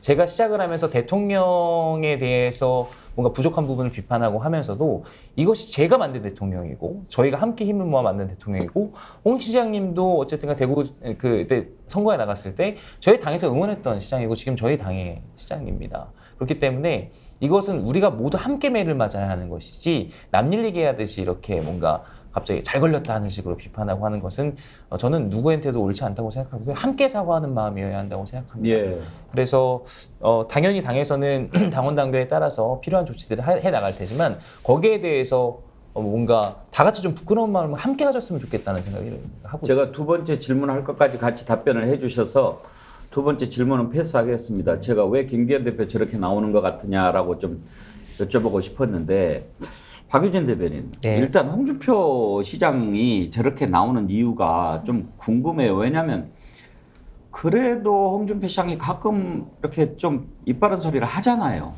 왜 그랬을까요? 아마 홍준표 시장이 항변하고 싶었던 것은 내가 그 정도의 사리분별을 하고 있고 매뉴얼에 따른 것이 틀린 것이 아니다. 그러니까 국민적 정서가 모든 판단의 기준이 돼버리면 공직사회가 운영될 수 없다. 이런 말을 이제 하고 싶었던 것 같아요. 그런데 이렇게 좀 말씀을 좀 덧붙이고 싶습니다. 국민의 삶의 눈높이에서 보면 정치의 역할이나 행정의 역할 같은 것들이 크게 구별되지 않습니다. 다 내가 먹고 사는 데 있어서 무언가 바탕이 되고 어떤 의사결정을 해서 이끌어가는 대상인 것처럼 느껴지죠. 정치와 행정의 가장 중요한 본질을 생각해 본다면 국민의 생명과 재산을 지키는 데 기여해야 하는 것이죠. 근데 그런 본질을 잠시 잊고 내가 지금 하고 있는 업무의 기준으로만 놓고 보면 매뉴얼에 따른다는 답변이 나오는 겁니다. 매뉴얼에 따르면 지금은 비상 2단계고 2단계에선 가능한 건 이런 것이고 위수지역은 어디고 거기선 무엇을 할 수 있고 그런데 국민들이 기대하는 것은 그런 매뉴얼을 충실하게 지키는 공무원의 모습을 보고 싶은 것이 아니라 국민의 생명과 재산을 제대로 지켜야 하는 그 본질의 결과를 느끼고 싶은 것이잖아요. 이 점을 좀 생각해야 한다고 봅니다. 근데 김주정 의원, 김기현 대표, 홍준표 시장하고 좀 감정이 안 좋고 사이 안 좋은 건 이제 국민들 다 알잖아요. 아까도 뭐 이렇게 쭉 이야기하는데 자치단체장 할 때 조금 소리가 커집니다. 잘 걸렸다 싶은 거겠죠. 이참에 아주 잘 걸렸다. 징계 여부를 뭐 논의한다고 하는데 징계 착수할 것 같다는 그런 생각이 들어요. 이 정도 상황이라면. 근데 저는 또 한 가지 궁금한 게 도대체 그날 같이 골프 치는 사람들은 누군지도 궁금합니다. 그러니까요. 네. 네. 시장만이 문제가 아니라 그 같이 약속이 돼 있던 거라 할지라도 말려야 되는 거 아닐까? 그 시장이 이건 시장 아니- 이용해 먹으려고 하는 사람들이 아닐까 싶어요. 이건 아닙니다. 정말 해야 시장을 되는 거. 생각한다면 네. 저 같으면 먼저 전화하겠어요. 우리가 약속을 할 때는 날씨가 짝짱할 때였는데 지금 이렇게 인명피해가 나고 있는데 아닌 것 같다. 예. 그렇게 해줘야죠. 그렇죠. 그런데 그날 뭐 1시간 만에 비가 너무 와서 뭐 멈췄다고는 하지 비 와서 합니다만. 멈춘 거지. 날 좋았으면은 맞아요. 끝까지 갔을 것 같습니다. 그래서 이렇게 생각이 없나. 그 경북이 그 인접 그 자치단체에서 전부 다. 그러니까 지금 이 홍수 피해 속에서, 폭우 피해 속에서 골프 친 유일한 단체장이에요. 또 아산시장은 뭐 휴가 갔다고도 합니다만은 홍준표 시장처럼 이렇게 중앙정치 무대에서도 역할을 했었고 이런 분이 또 아니잖아요. 그래서 뭐 100번 양보해서 아산시장도 문제가 심각합니다만 거기도 국민의힘이더라고요. 그런데 이 홍준표 시장은 그러면 이제 어제도 얘기 나왔습니다만 나는 더 이상 이제 대권의 꿈은 접는 것이냐. 나는 대구시만 잘 하면 된다. 매뉴얼대로 우리 문제 없다라고 얘기하고 있습니다만은 그 인접한 그 경북이나 이런 데 산사태 나서 이렇게 많은 피해가 있고 한데 골프를 치고 싶습니까? 도와줘야죠. 임금님 뒤에 캔디 아이디 쓰시는 분. 홈카드 이제 탄산이 다 빠졌어요. 그런 의견 주셨어요. 그리고 아까 한라사님 슈퍼챗 보내주시면서 글을 보내셨는데 안타까운 국민들이 목숨을 잃었단 말입니다. 이 정부는 애도라는 게 없습니다. 12구 참사 때도 같았습니다. 쇼 좀 그만하세요. 국민들에게 진심을 보이란 말입니다. 정말 암담합니다. 수해난 지역에 방문해서 보리밥 포스터만 보고 있는 대통령 모습이 잊혀지지 않습니다. 도대체 왜 이러는 겁니까? 쯔양님도요. 슈퍼챗 보내면서 뭔 일만 생기면 카르텔 하니까 요즘은 좋아하는 카스테라도 보기 싫어지네요. 최선화님. 카르텔 이제 이 단어 좀 안 썼으면 좋겠네요. 새 단어를 하나 가르쳐줘야 되는데. 예. 이렇게 좀 지금 뭔가요? 장유미 변호사. 네. 날씨도 비상식적이다 이런 얘기를 하는데 뭔가 지금 이상해요, 나라가. 나라가 이상하죠. 지금 대통령이 진짜 입에 자주 올리는 국민들이 듣고 싶지도 않다는 그 카르텔. 진짜 저희가 체감하는 카르텔, 법조 카르텔, 검찰 카르텔이에요. 이번에 권영중 대법관 어떻게 했습니까? 논문을 하나에 3천만 원씩 주고 김앤장 같은 대형 로펌 7곳에서 의뢰받아서 썼습니다. 이런 걸 우리가 카르텔이라고 하는 겁니다. 대형 로펌은요, 특정 기업 내지 특정 당사자들을 대리하는 곳이에요. 거기에 입맛에 맞춰서 맞춤형으로 제작하는 보고서입니다. 가치 중립적인 보고서가 아니에요. 그것도 서울대 교원으로 교수로 몸담고 있으면서 쓴 분이 보수정당에서 대법관이라고 우수하다고 추천하신 분인 겁니다. 이런 걸 법조 카르텔이라고 합니다. 불멸의 신성가족이라는 책이 있습니다. 대통령 한번 읽어보시길 원합니다. 그 사교육 시장에 많은 수험생들 가르치는 교사들이 이익 얻는 게 어떻게 초과이익입니까? 이런 반시장적인 말씀하지 마시고요. 아니 뭐 자유론을 읽는다, 뭐 본인이 자유주의의 가치를 담지한다라고 말만 해서 자유주의가 되는 게 아닙니다. 정책에 반영을 해야죠. 하는 거는 보수 우파의 또 전형도 아니에요. 뭔가 마음에 들지 않으면 카르텔이다, 초과이익을 가져간다, 징계하겠다, 뿌리 뽑겠다.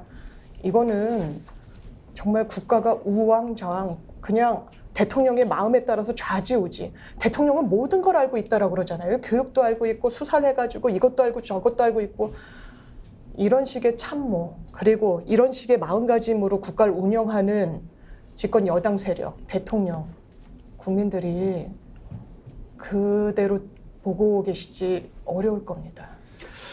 곽관영 위원장, 대통령이 그 정치보조금 전부 삭감하고 이제 수해 복구에 써라 그렇게 얘기를 했는데 왜 그랬을까? 그러니까 이제 긴축재정 이런 데 쓰려고 한 거다. 국민 눈물을 닦는 데 과하다 싶을 정도로 재정을 쓰라. 어떻게 해서든지 추경을 하지 않고 해보려고 이제 정치 보조금 얘기도 나온 것 같은데요. 왜 추경을 안 하려고 합니까? 국민의힘은? 기본적으로 저희는 기존에 그 방만했던 어떤 재정들에 대한 문제의식을 가지고 있고 이런 부분들을 조금 새로운 방식으로 좀 개선해 나가는 그런 기조를 애초에 세웠기 때문에 그런 부분들을 계속해서 유지하려고 한다라고 설명할 수 있을 것 같고요. 다만 이렇게 여러 가지 이제 예외의 상황이나 긴급한 상황에서는 조금 더 유연한 자세가 필요하다는 생각도 합니다. 그러니까 지금 쭉 얘기를 하셨는데 대통령께서 여러 가지 뭐 비판들을 받으시고 하는 이유 중에는 하시는 이야기들을 너무나 좀 과도하게 일관되게 지키시려다 보니까 그러니까 이게 어떤 뭐가 국민 눈높이와 맞지 않는 고집처럼 보일 때가 있다고 저도 생각을 하거든요. 그런 부분들에 대해서 조금 저는 다시 한번 생각하는 것이 우리 정부 여당이 스스로도 잘 되는 모습이라고 생각하고요. 그리고 아까 그 장영민 변호사님께 그 이야기하셨던 것들 중에 대통령께서 왜 지금 이렇게 계속해서 해가실까 하는 국민들에 대해서 저는 좀 개인적인 생각이 있습니다. 그러니까 저는 우리 대통령, 그 윤석열 대통령께서 이렇게 하시는 데는 여러 가지 이제 개인의 퍼스널리티도 있겠지만 어떤 구조적인 맥락이 있다고 생각하거든요. 저는 우리 정치권의 대립뿐만 아니라 대한민국 사회가 너무나 심각한 갈등 사회로 가고 있다고 생각해요. 그러다 보니까 진영 간의 뭔가 대립이나 이런 것들이 점점 심해지고 있는데 저는 대통령께서 이런 부분들을 조금 과몰입하고 계시지 않나라는 생각을 들거든요. 제 생각에는 대통령께서는 그런 부분들에 매몰되기보다는 조금 더 한 걸음 떨어져서 통합이나 이런 조금 더 큰 가치에서 유연하게 조금 대처하시는 것이 가능하고 또 그럴 필요가 있다라고 생각하거든요. 그런 부분들이 조금 반영된다면 지금의 여러 가지 그 국민들께서 걱정하시는 모습들이 상당 부분 나아질 수 있다는 생각을 평소에 좀 하고 있습니다. 원칙 얘기하셨는데 원칙을 지키려면 다 지켜야죠. 국민들하고 계속 소통하겠다라고 얘기해놓고 그대로 지금 도어스태핑 중단한 대로 기자회견도 한 번도 안 하고 뭘로 소통합니까? 뭐하러 용산으로 옮겼어요?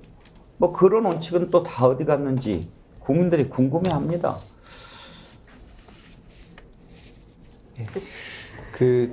아마 이 말씀 꼭 덧붙이고 싶은데 국민들의 머릿속에 가슴속에 거의 가장 기괴한 장면이라고 생각하는 몇 가지 장면들이 있을 거죠. 제가 이제 서울시 일을 있다 보니까 이제 정말 아마 영원히 잊을 수 없을 겁니다. 12구 참사, 이태원 참사 때 국가 추도 기간 6일이 있었습니다. 영정이 하나도 없는 국화꽃으로만 꽉 채운 분향소는 그냥 한마디로 기괴하다라고밖에 표현할 수 없는 겁니다. 그러니까 우리가 장례식장에 가서 영정의 고인의 모습을 보면서 추모의 시간을 갖는 것이 이제 인류 보편적인 양식이죠.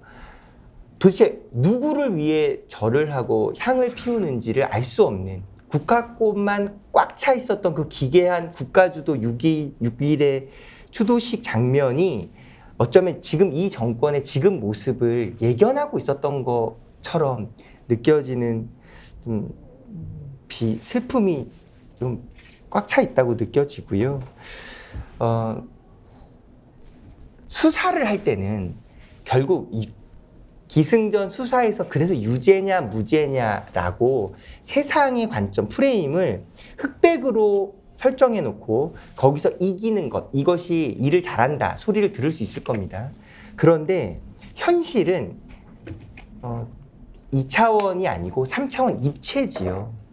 입체로 구성되어 있는 이 현실, 그리고 연결로 결과물이 서로 이어져 있는 이 현실에 있는 그대로의 모습을 최고 통치권자로서 대통령으로서 부디 명심하고 각인하셔야 된다고 생각합니다.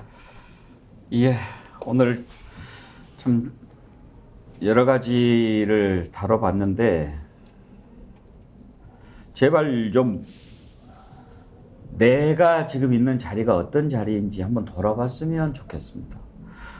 대비홍님, 대통령은 제왕이 아닙니다. 국민을 어루만지라고 하지 않습니다. 그 직무에 맞는 일을 하라는 것입니다. 그런 의견 주셨는데요. 예, 대비홍님께 자연주의 화장품 글램모에서 드리는 선크림 아이크림 세트 보내드리도록 하겠습니다. 그리고 쯔양님, 아까 제가 소개해드렸는데 쯔양님께도 글래머 화장품 보내드리도록 하겠습니다. 함께해 주신 여러분들 감사드리고요. 바두기님 오늘 패널들 신선했어요. 그런 의견 주셨는데 예, 박유진 서울시의원, 곽관용 국민의힘 남양주을 당협위원장님 오늘 두 분 나와주셔서 감사합니다. 맞습니다. 네, 맞습니다. 김유정 의원, 장윤미 변호사 수고하셨고요. 네. 예, 1부는 여기까지 하겠습니다. 잠시 후 2부에서 24시간 깨 있는 진실의 레이더, 김종대의 레이더에서 또 국민 여러분들 궁금해하는 내용 함께 다뤄보도록 하겠습니다. 전하는 말씀 듣고 곧바로 돌아오죠. 글래머 좋아. 글래머 안 좋아? 좋아요. 글래머 좋아. 그때 글래머를 발랐으면 티가 안 났을 텐데. 농사하고 그럴 때 피부가 타요. 타면 되죠. 그러면 이거 바르면 되지 않겠습니까? 네. 맞습니다. 좋아요. 조건이 좋습니다. 그리고 품질은 제가 보증합니다. 많이 구입해 주시면 우리 스픽스가 힘을 갖는데도 도움이 된다는 말씀 드립니다.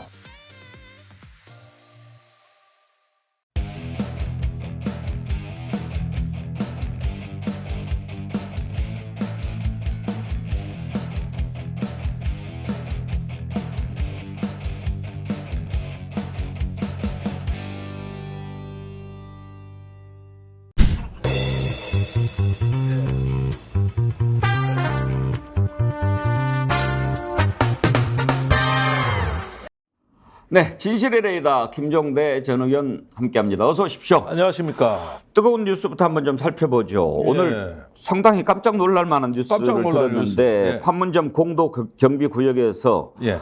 주한 미군이 월북했다는 거예요. 미국에서도 확인을 했죠. 예, 외신을 통해서 먼저 나오기 시작했습니다. 예. 이건 뭐 공식 발표가 안 된 거라 가지고 이게 지금 뭐 어떻게 된 건지 어리언이 벙벙한데 예. 사건은 7월 18일 날 일어났다는 거예요. 15시 27분경이다 이렇게 나왔는데 이게 그 주한미군 2등병 예. 병사 한 명이 예. JSA 그 공동경비구역을 견학하던 중에 튀어서 막 달려서 넘어가 버렸대 이게.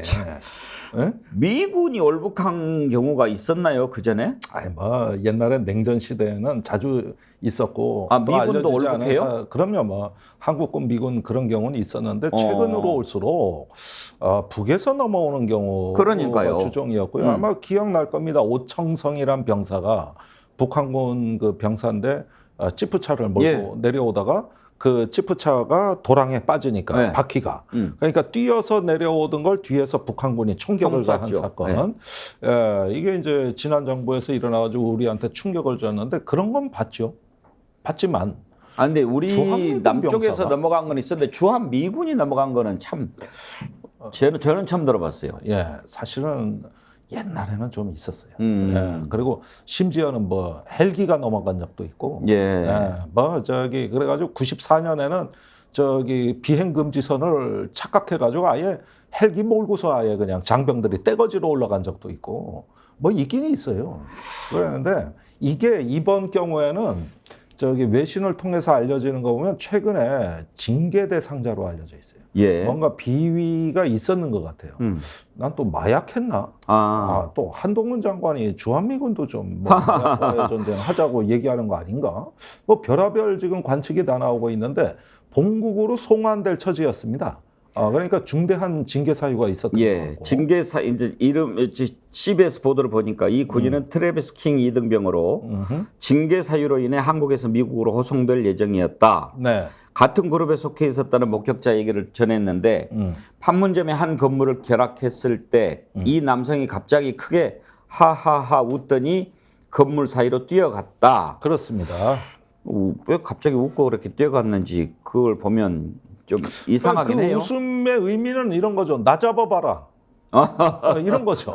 그러니까 저기 어이 굿바이 나 잡아봐 하고 그냥 뛰어넘어간 건데 옛날 북한 병사 내려올 때하고 비슷하네요.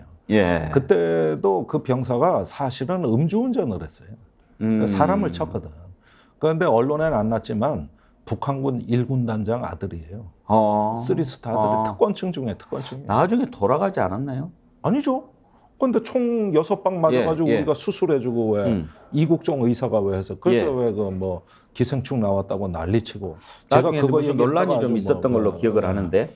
그런데 지금 이 경우에는 징계 사유가 뭔지는 모르겠습니다만 본국으로 송환될 정도면은 상당히 어떤 중징계에 해당이 될 것인데, 근데 그런 병사를 왜 또 판문점 견학에 또 끼워가지고 이게 도대체 주한미군이 인사관리를 어떻게 하는 건지 몰라도 거기서 이제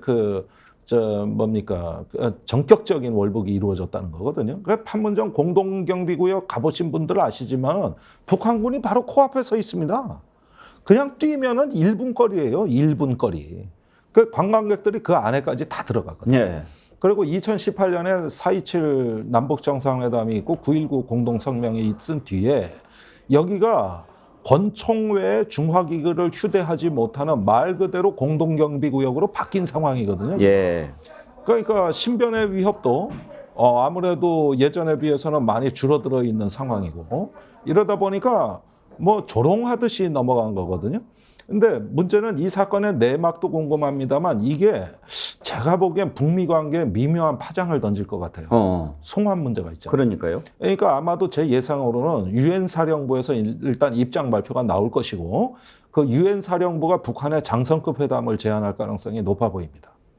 유엔 사화가 판문점 견학 프로그램을 운영한다고 그러더라고요. 그래가지고 일주일에 4번 화수 금토 한 번에 40명씩 한국인, 미국인을 대상으로 JSA 견학 프로그램을 운영하고 있다 이렇게 떴는데, 이런 경우에 이제 송환을 본인이 자진해서 올북한 경우에 송환 요청을 할 수 있습니까? 뭐 북미 간의 범죄인 인도 조약이 체결되어 있지 않기 때문에 강제 송환은 좀 어렵지 않은가. 또 이것도 정치적인 협상의 의제로 부각이 되지 않을까 생각이 됩니다. 과거에 이제 원비어라는 미국 대학생이 북한에 억류돼 가지고 돌아와서 사망했지 않습니까? 그래서 큰 사회 문제가 됐고, 그래서 트럼프 대통령이 그것 때문에 김정은 위원장하고 그 회담할 때도 이게 큰 부담이었잖아요. 원비어 부모님까지 뭐 인터뷰를 하고 그러는 걸 봤을 때 북한도 잡아두면은 큰 부담일 겁니다. 과거에 원비어 악몽이 또 떠오른단 말이에요. 근데 이 친구가 문제가 있네요. 이 트래비스 킹이 지금 기사가 떴는데 지금 떴어요. 예. 과거 한국에서 난동을 피우면서 뭐 이렇게 사법 처리도 됐네요.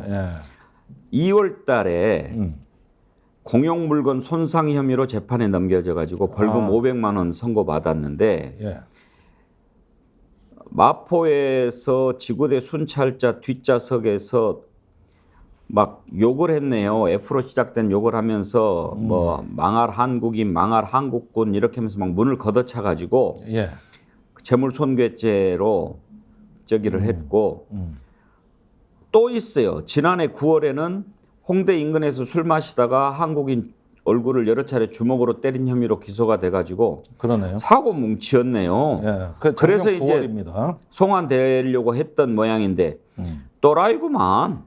그러니까. 또라이야.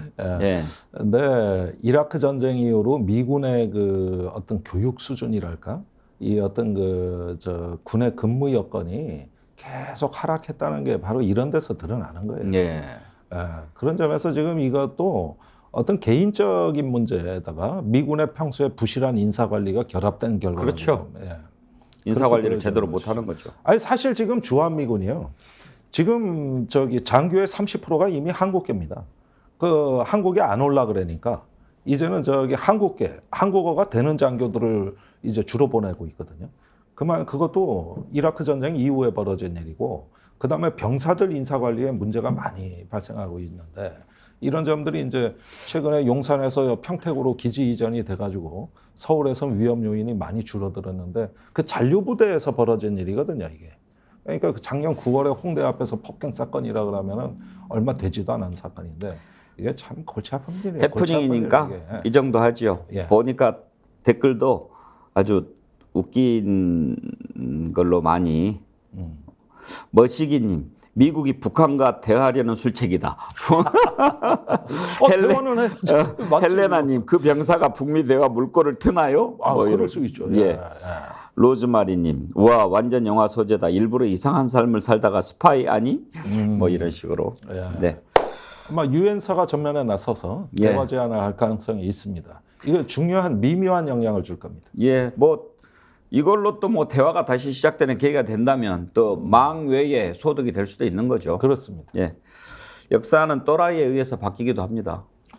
그럼요. 얼마나 많은 우연과 우발적인 일로 바뀝니까? 자, 오늘 미군 병사 월북 뉴스가 있어서 그 내용 살펴봤고요. 윤석열 대통령 우크라이나 방문 후폭풍 한번 좀 다뤄볼 텐데 왜 그렇게 난리가 났는데 우크라이나를 갔느냐 그랬더니 대통령실에서 뭐 간다고 상황이 달라지냐 이런 얘기에서 지금 많이 혼나고 있죠. 근데 국가안보실장 조태용 실장이 열차를 중간에 돌릴 수 없었다 또 그렇게 얘기를 했어요. 한번 들어보실까요? 다만 우크라이나에 들어가는 결정을 해서 이 열차로 이제 들어가게 됐습니다만은 그 들어갈 때에는 사실은 이제 이게 그 피해가 나는 초기이기 때문에 지금 보시는 것 같은 그런 피해를 저희가 이제 알고 들어간 것은 아니고 출국 이제 우크라이나 방문을 마치고 나와서 보니까 굉장히 피해가 커진 그런 상황이었다는 말씀을 좀 드리고 싶습니다.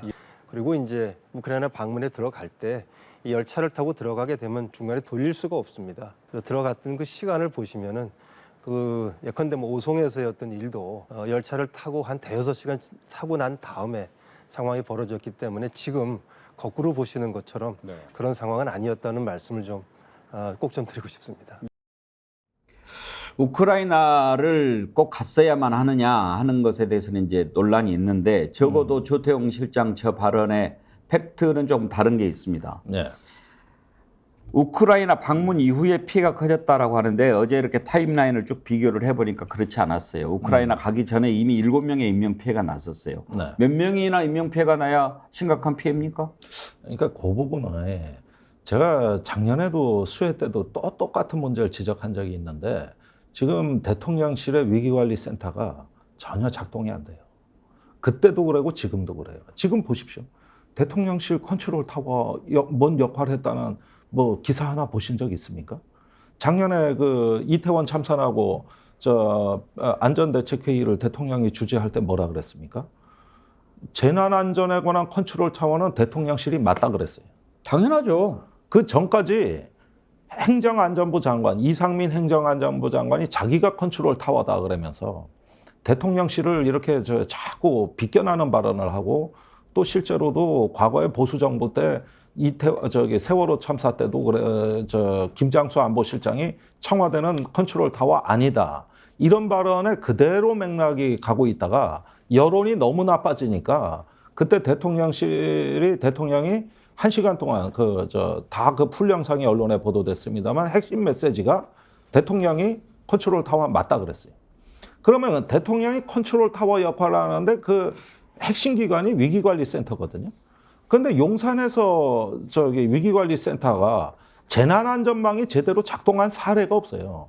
그러니까 우크라이나에 가 있든 서울에 와 있든 저기는 원래 먹통이에요. 사실 저번에 이태원 참사 때도 그때 그런 재난 상황에서 대통령한테 보고한 게 위기관리센터가 아니라 국정상황실장이었다는 거 아닙니까? 우연히 소방 정보를 자기가 취득을 해가지고 우연히 자기가 보고 당사자도 아닌데 했다는 거 아니에요. 그러면 어차피 먹통이니까 가봐야 소용없다 이렇게 생각하는 거예요. 아니 그러니까 여기 와야 되는 상황이 5시간, 6시간 지나서야 저게 났다는 저 말이 왜 저렇게 나올 수밖에 없냐면은 고장난 위기관리센터가 있기 때문에 저 말이 나오는 거예요. 국정 파악 제대로 하고 있네요. 그렇죠. 어차피 안 돌아간다는 거 잘 알고 있네요. 예, 그렇죠. 아니 그러니까 이게 재난안전망이라는 게 우리가 용산으로 이전할 때 가장 쟁점이 됐던 분야인데, 아니 그러는데 이게 해외에 있건 어디 지구 반대편에 가 있건 통신망은 다 유지가 되고 있기 때문에 그 상황이 실시간으로 모니터링되는 그 컨트롤 타워가 대통령실에서 제대로 있었으면 저 말이 나왔겠냐고요, 저게. 지금 조태용 실장 얘기는 오송 지하차도 참사 얘기하는 것 같은데 그것만 피해입니까? 아니 그거 말고도 많았죠. 그런데 지금 그 경북에서 먼저 참사 나기 전 얘기를 하는 것 같은데 네. 아니 지금 집중호우로 얼마나 많은 농경지가 침수되고 산사태가 나고 인명피해가 나고 있는데 그걸 저렇게 이야기를 하는지 저런 사람들이 대통령을 모시고 있으니까 그러니까. 상식적이지 않은 일들이 일어나는 거 아니냐 상황 이거예요. 관리보다도 관심이 없는 거예요. 그러니까 무슨 얘기냐면 야 대통령 지금 폴란드에서 우크라이나로 가야 되는데 국내 문제 급한 거 아니면 보고하지 마. 이런 분위기가 자연스럽게 형성이 되는 거죠. 그렇죠. 누가 거기다가 대고 지금 대통령이 우크라이나가 문제가 아니라 국내 상황이 심각합니다. 이 얘기 할 놈이 없는 거예요. 이 얘기를. 그러니까 저거는 하나의 어떤 그룹 싱킹, 집단 사고로 돌아가는 거라고요. 집단 사고로. 그러니까 나중에 사후 정당화가 저렇게 이루어지는 거죠. 근데 항상 그랬습니다. 언제 안 그런 적 있습니까? 저기 작년 수해 났을 때는 아예 아크로비스타에서 나오지도 못하면서 그러니까 이제 나중에 그 비서실장, 국무총리 얘기가 아크로비스타 아파트에 저기 상황실 설치돼 있다. 거짓말 아닙니까? 항상 그래요. 이 정부는 상황실이 없다니까요. 이게 없다니까. 대통령은 운동화 한 번 신고 버려도 되는지는 모르겠습니다만 우리 같은 사람들은 빨아서도 또 신고 그러지만 어저께도 보니까 새로 새 신발 하얀 거 신고 가더라고요. 네. 그런 것도 좀 이렇게 뭐 관리가 안 될까요? 네. 그 진흙벌밭을 이렇게 걸어가는데 진흙밭을 가는데 깨끗하게 새로 산 하얀 운동화를 신고 간다. 우리 같은 사람이 봐도 아 이건 말고 그냥 뭐 좀 평소에 신던 거 평소에 운동화를 아예 안 신는지는 모르겠습니다만 그런 것도 관리가 안 돼요.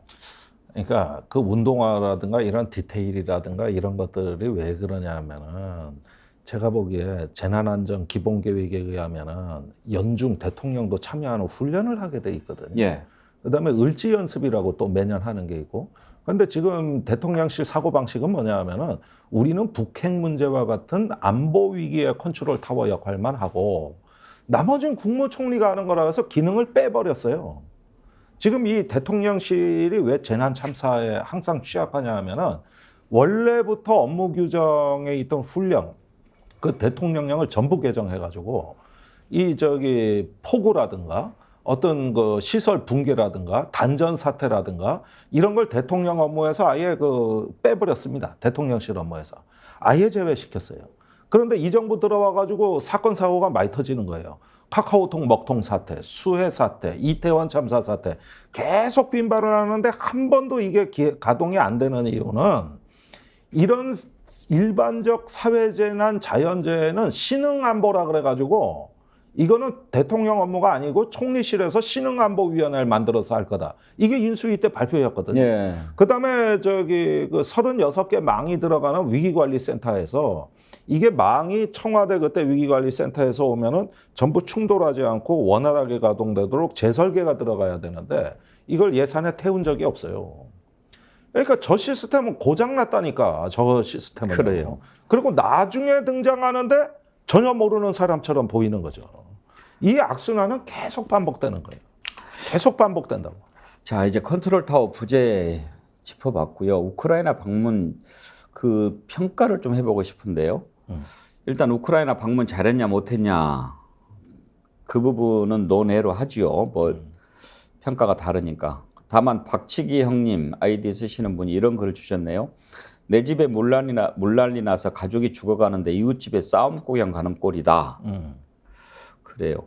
근데 지금 야당이 지적하는 것은 왜 러시아를 적대화하는 거냐.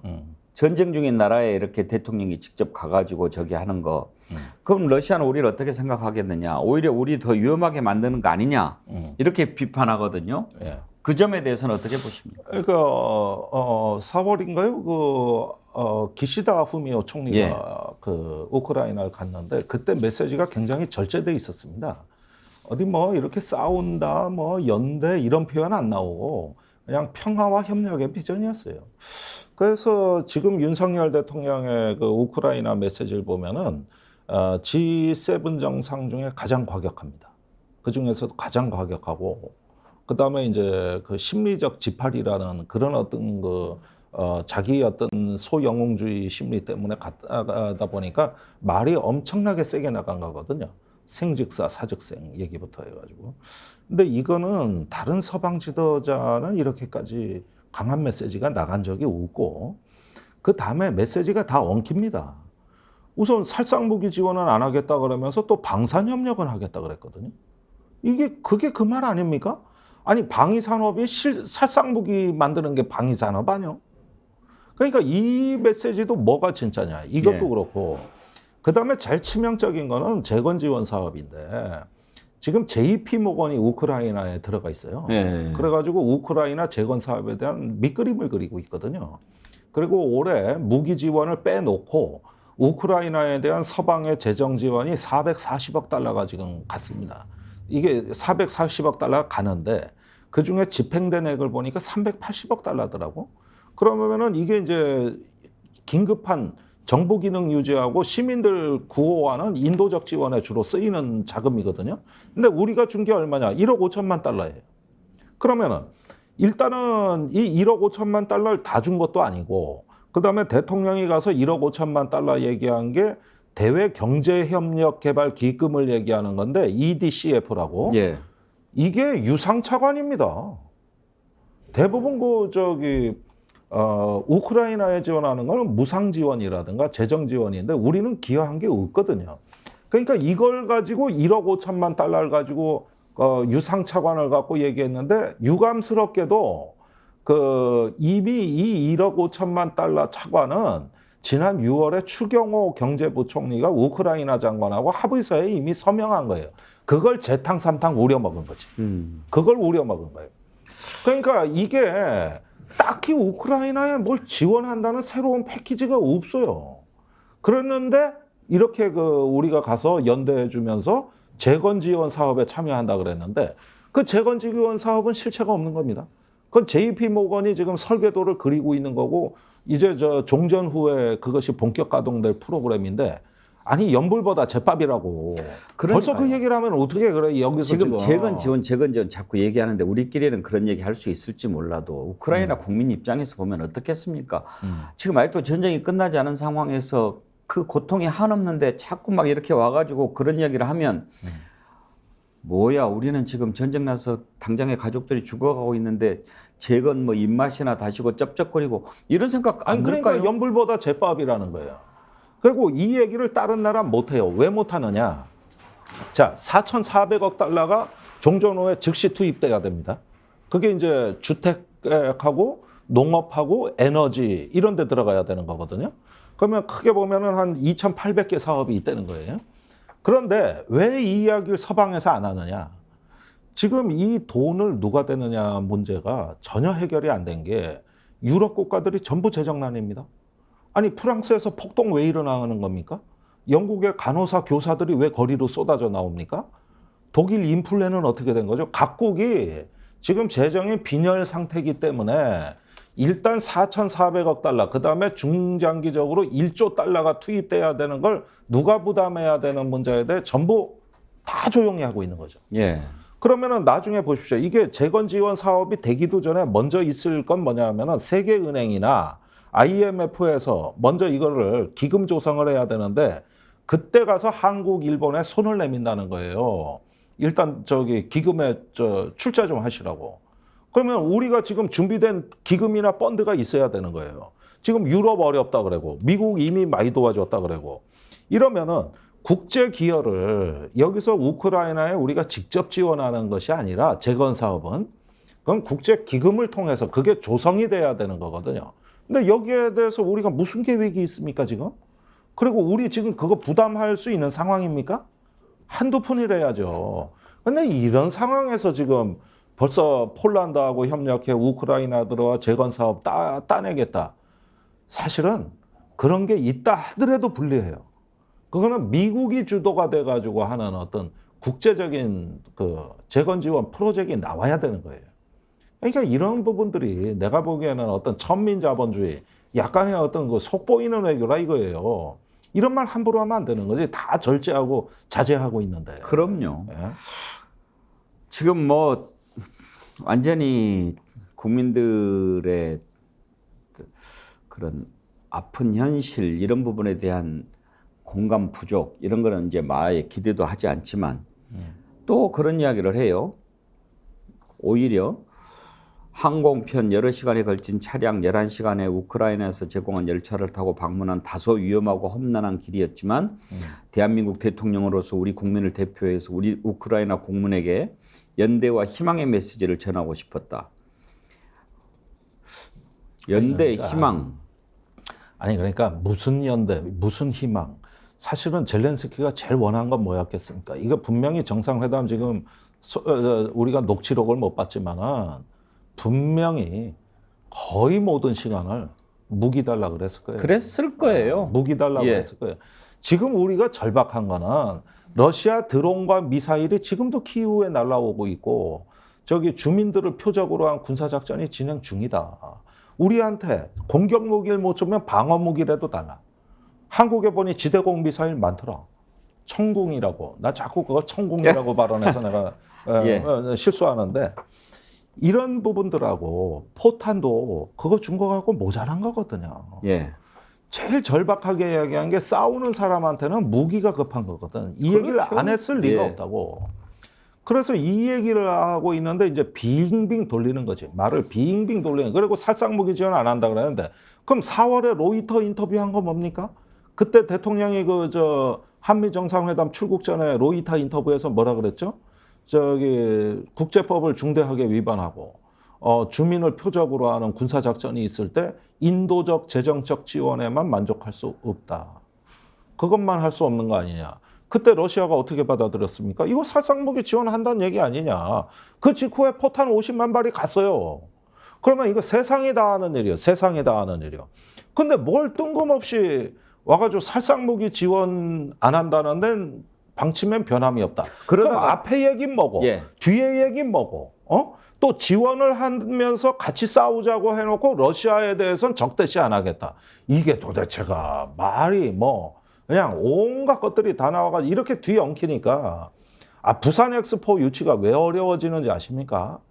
이런 거 하나 당당하게 얘기 못하는 나라에 누가 표를 줍니까? 그건 지금 사실 어렵다는 얘기들이 많이 나오대요. 어려워요. 아니 유럽에서 표가 안 나와요. 유럽에서. 뭐 우리나라가 잘못인지 사우디가 잘하는지는 모르겠습니다만은 그러다가 정말 살상무기 건너간 것 나오면 또 그때 어떻게 대응하려고 아니 그러니까 그러는지. 말은 이렇게 하면서 살상무기를 준다는 데 문제가 있는 거예요. 그렇게 하고서 그냥 눈치 보는 이게 핀란드 외교, 눈치 외교의 한반도의 핀란드화가 바로 이런 겁니다. 이게. 레몬님이 이런 질문 주셨어요. 우크라이나 GDP가 205조라는데 2,000조 재건 사업 한다는 게 맞는 겁니까? 이해가 안 갑니다. 그러는데. 그 재건은 총 기본 인프라 재건에만 4,400억 달러. 그다음에 사회를 완전히 재건하는 데는 1조 5천억 달러고 이거는 개념이 뭐냐면 재건 및 현대화입니다. 그러니까 우크라이나가 IT 강국이에요. 그래서 나름대로 성장 잠재력이 있다고 보는 거예요. 또 농업 강국이고. 그래서 재건 및 현대화 프로그램으로 보는 것이고요. 그러니까 여기에서 지금 제일 시급한 거는 1차적으로 시급한 거는 인간 생활의 기본이라고 할 수 있는 의식주가 지금 제일 시급합니다. 그중에서도 주택 재건에 돈이 제일 많이 들어가는 거예요. 이게 한 400억 달러가 우선 투입돼야 되거든요. 그 이제 민간 아파트를 공격을 해버렸기 때문에. 그래서 이거는 분명히 규모의 어떤 경제가 있을 겁니다. 그 부분은 뭐 우리가 인정해야 될 것 같아요. 알겠습니다. 오늘 여기까지 하지요. 운동화에 좀 관심 갖고 글 올려주신 분들이 많네요. 지치지 말자님, 어제 뉴스 보면서 운동화 얘기했었거든요. 딱 짚어주시네요. 공감 능력이 전혀 없는 사람이라는 거 또 한 번 느꼈네요. 이은주님, 작년에는 구두로 국민들 환장하게 만들더니 올해는 다시 하얀 운동화로 염장을 지릅니다. 그것도 한나라 대통령이라는 사람이. 생각이란 것을 좀 하고 삽시다. 그런 글 주셨고요. 하나님, 천공이 시킨 거 아닙니까? 하얀 운동화 신어야 귀신이 안 쓰인다든지. 하여튼지. 그것도 상식이 안 맞아요. 아니, 산사태 가는데 하긴 뭐 작년에는 구두 신었으니까 할 말도 없습니다만. 하여튼 그런 것 좀 국민들이 어떻게 볼까? 아니, 생각이 그러니까 좀 완전히 고장난 국가예요. 이 컨트롤 타워부터 재설계해야 돼요. 기존에 있었던 국가의 어떤 핵심 자산이 유실돼 버렸기 때문에 두고 보십시오. 이제 뭐 제가 하도 작년부터 이 얘기 많이 떠들어가지고 입 아프니까 그만합시다. 예. 오늘 김종대 레이더 함께해 주신 여러분 감사합니다.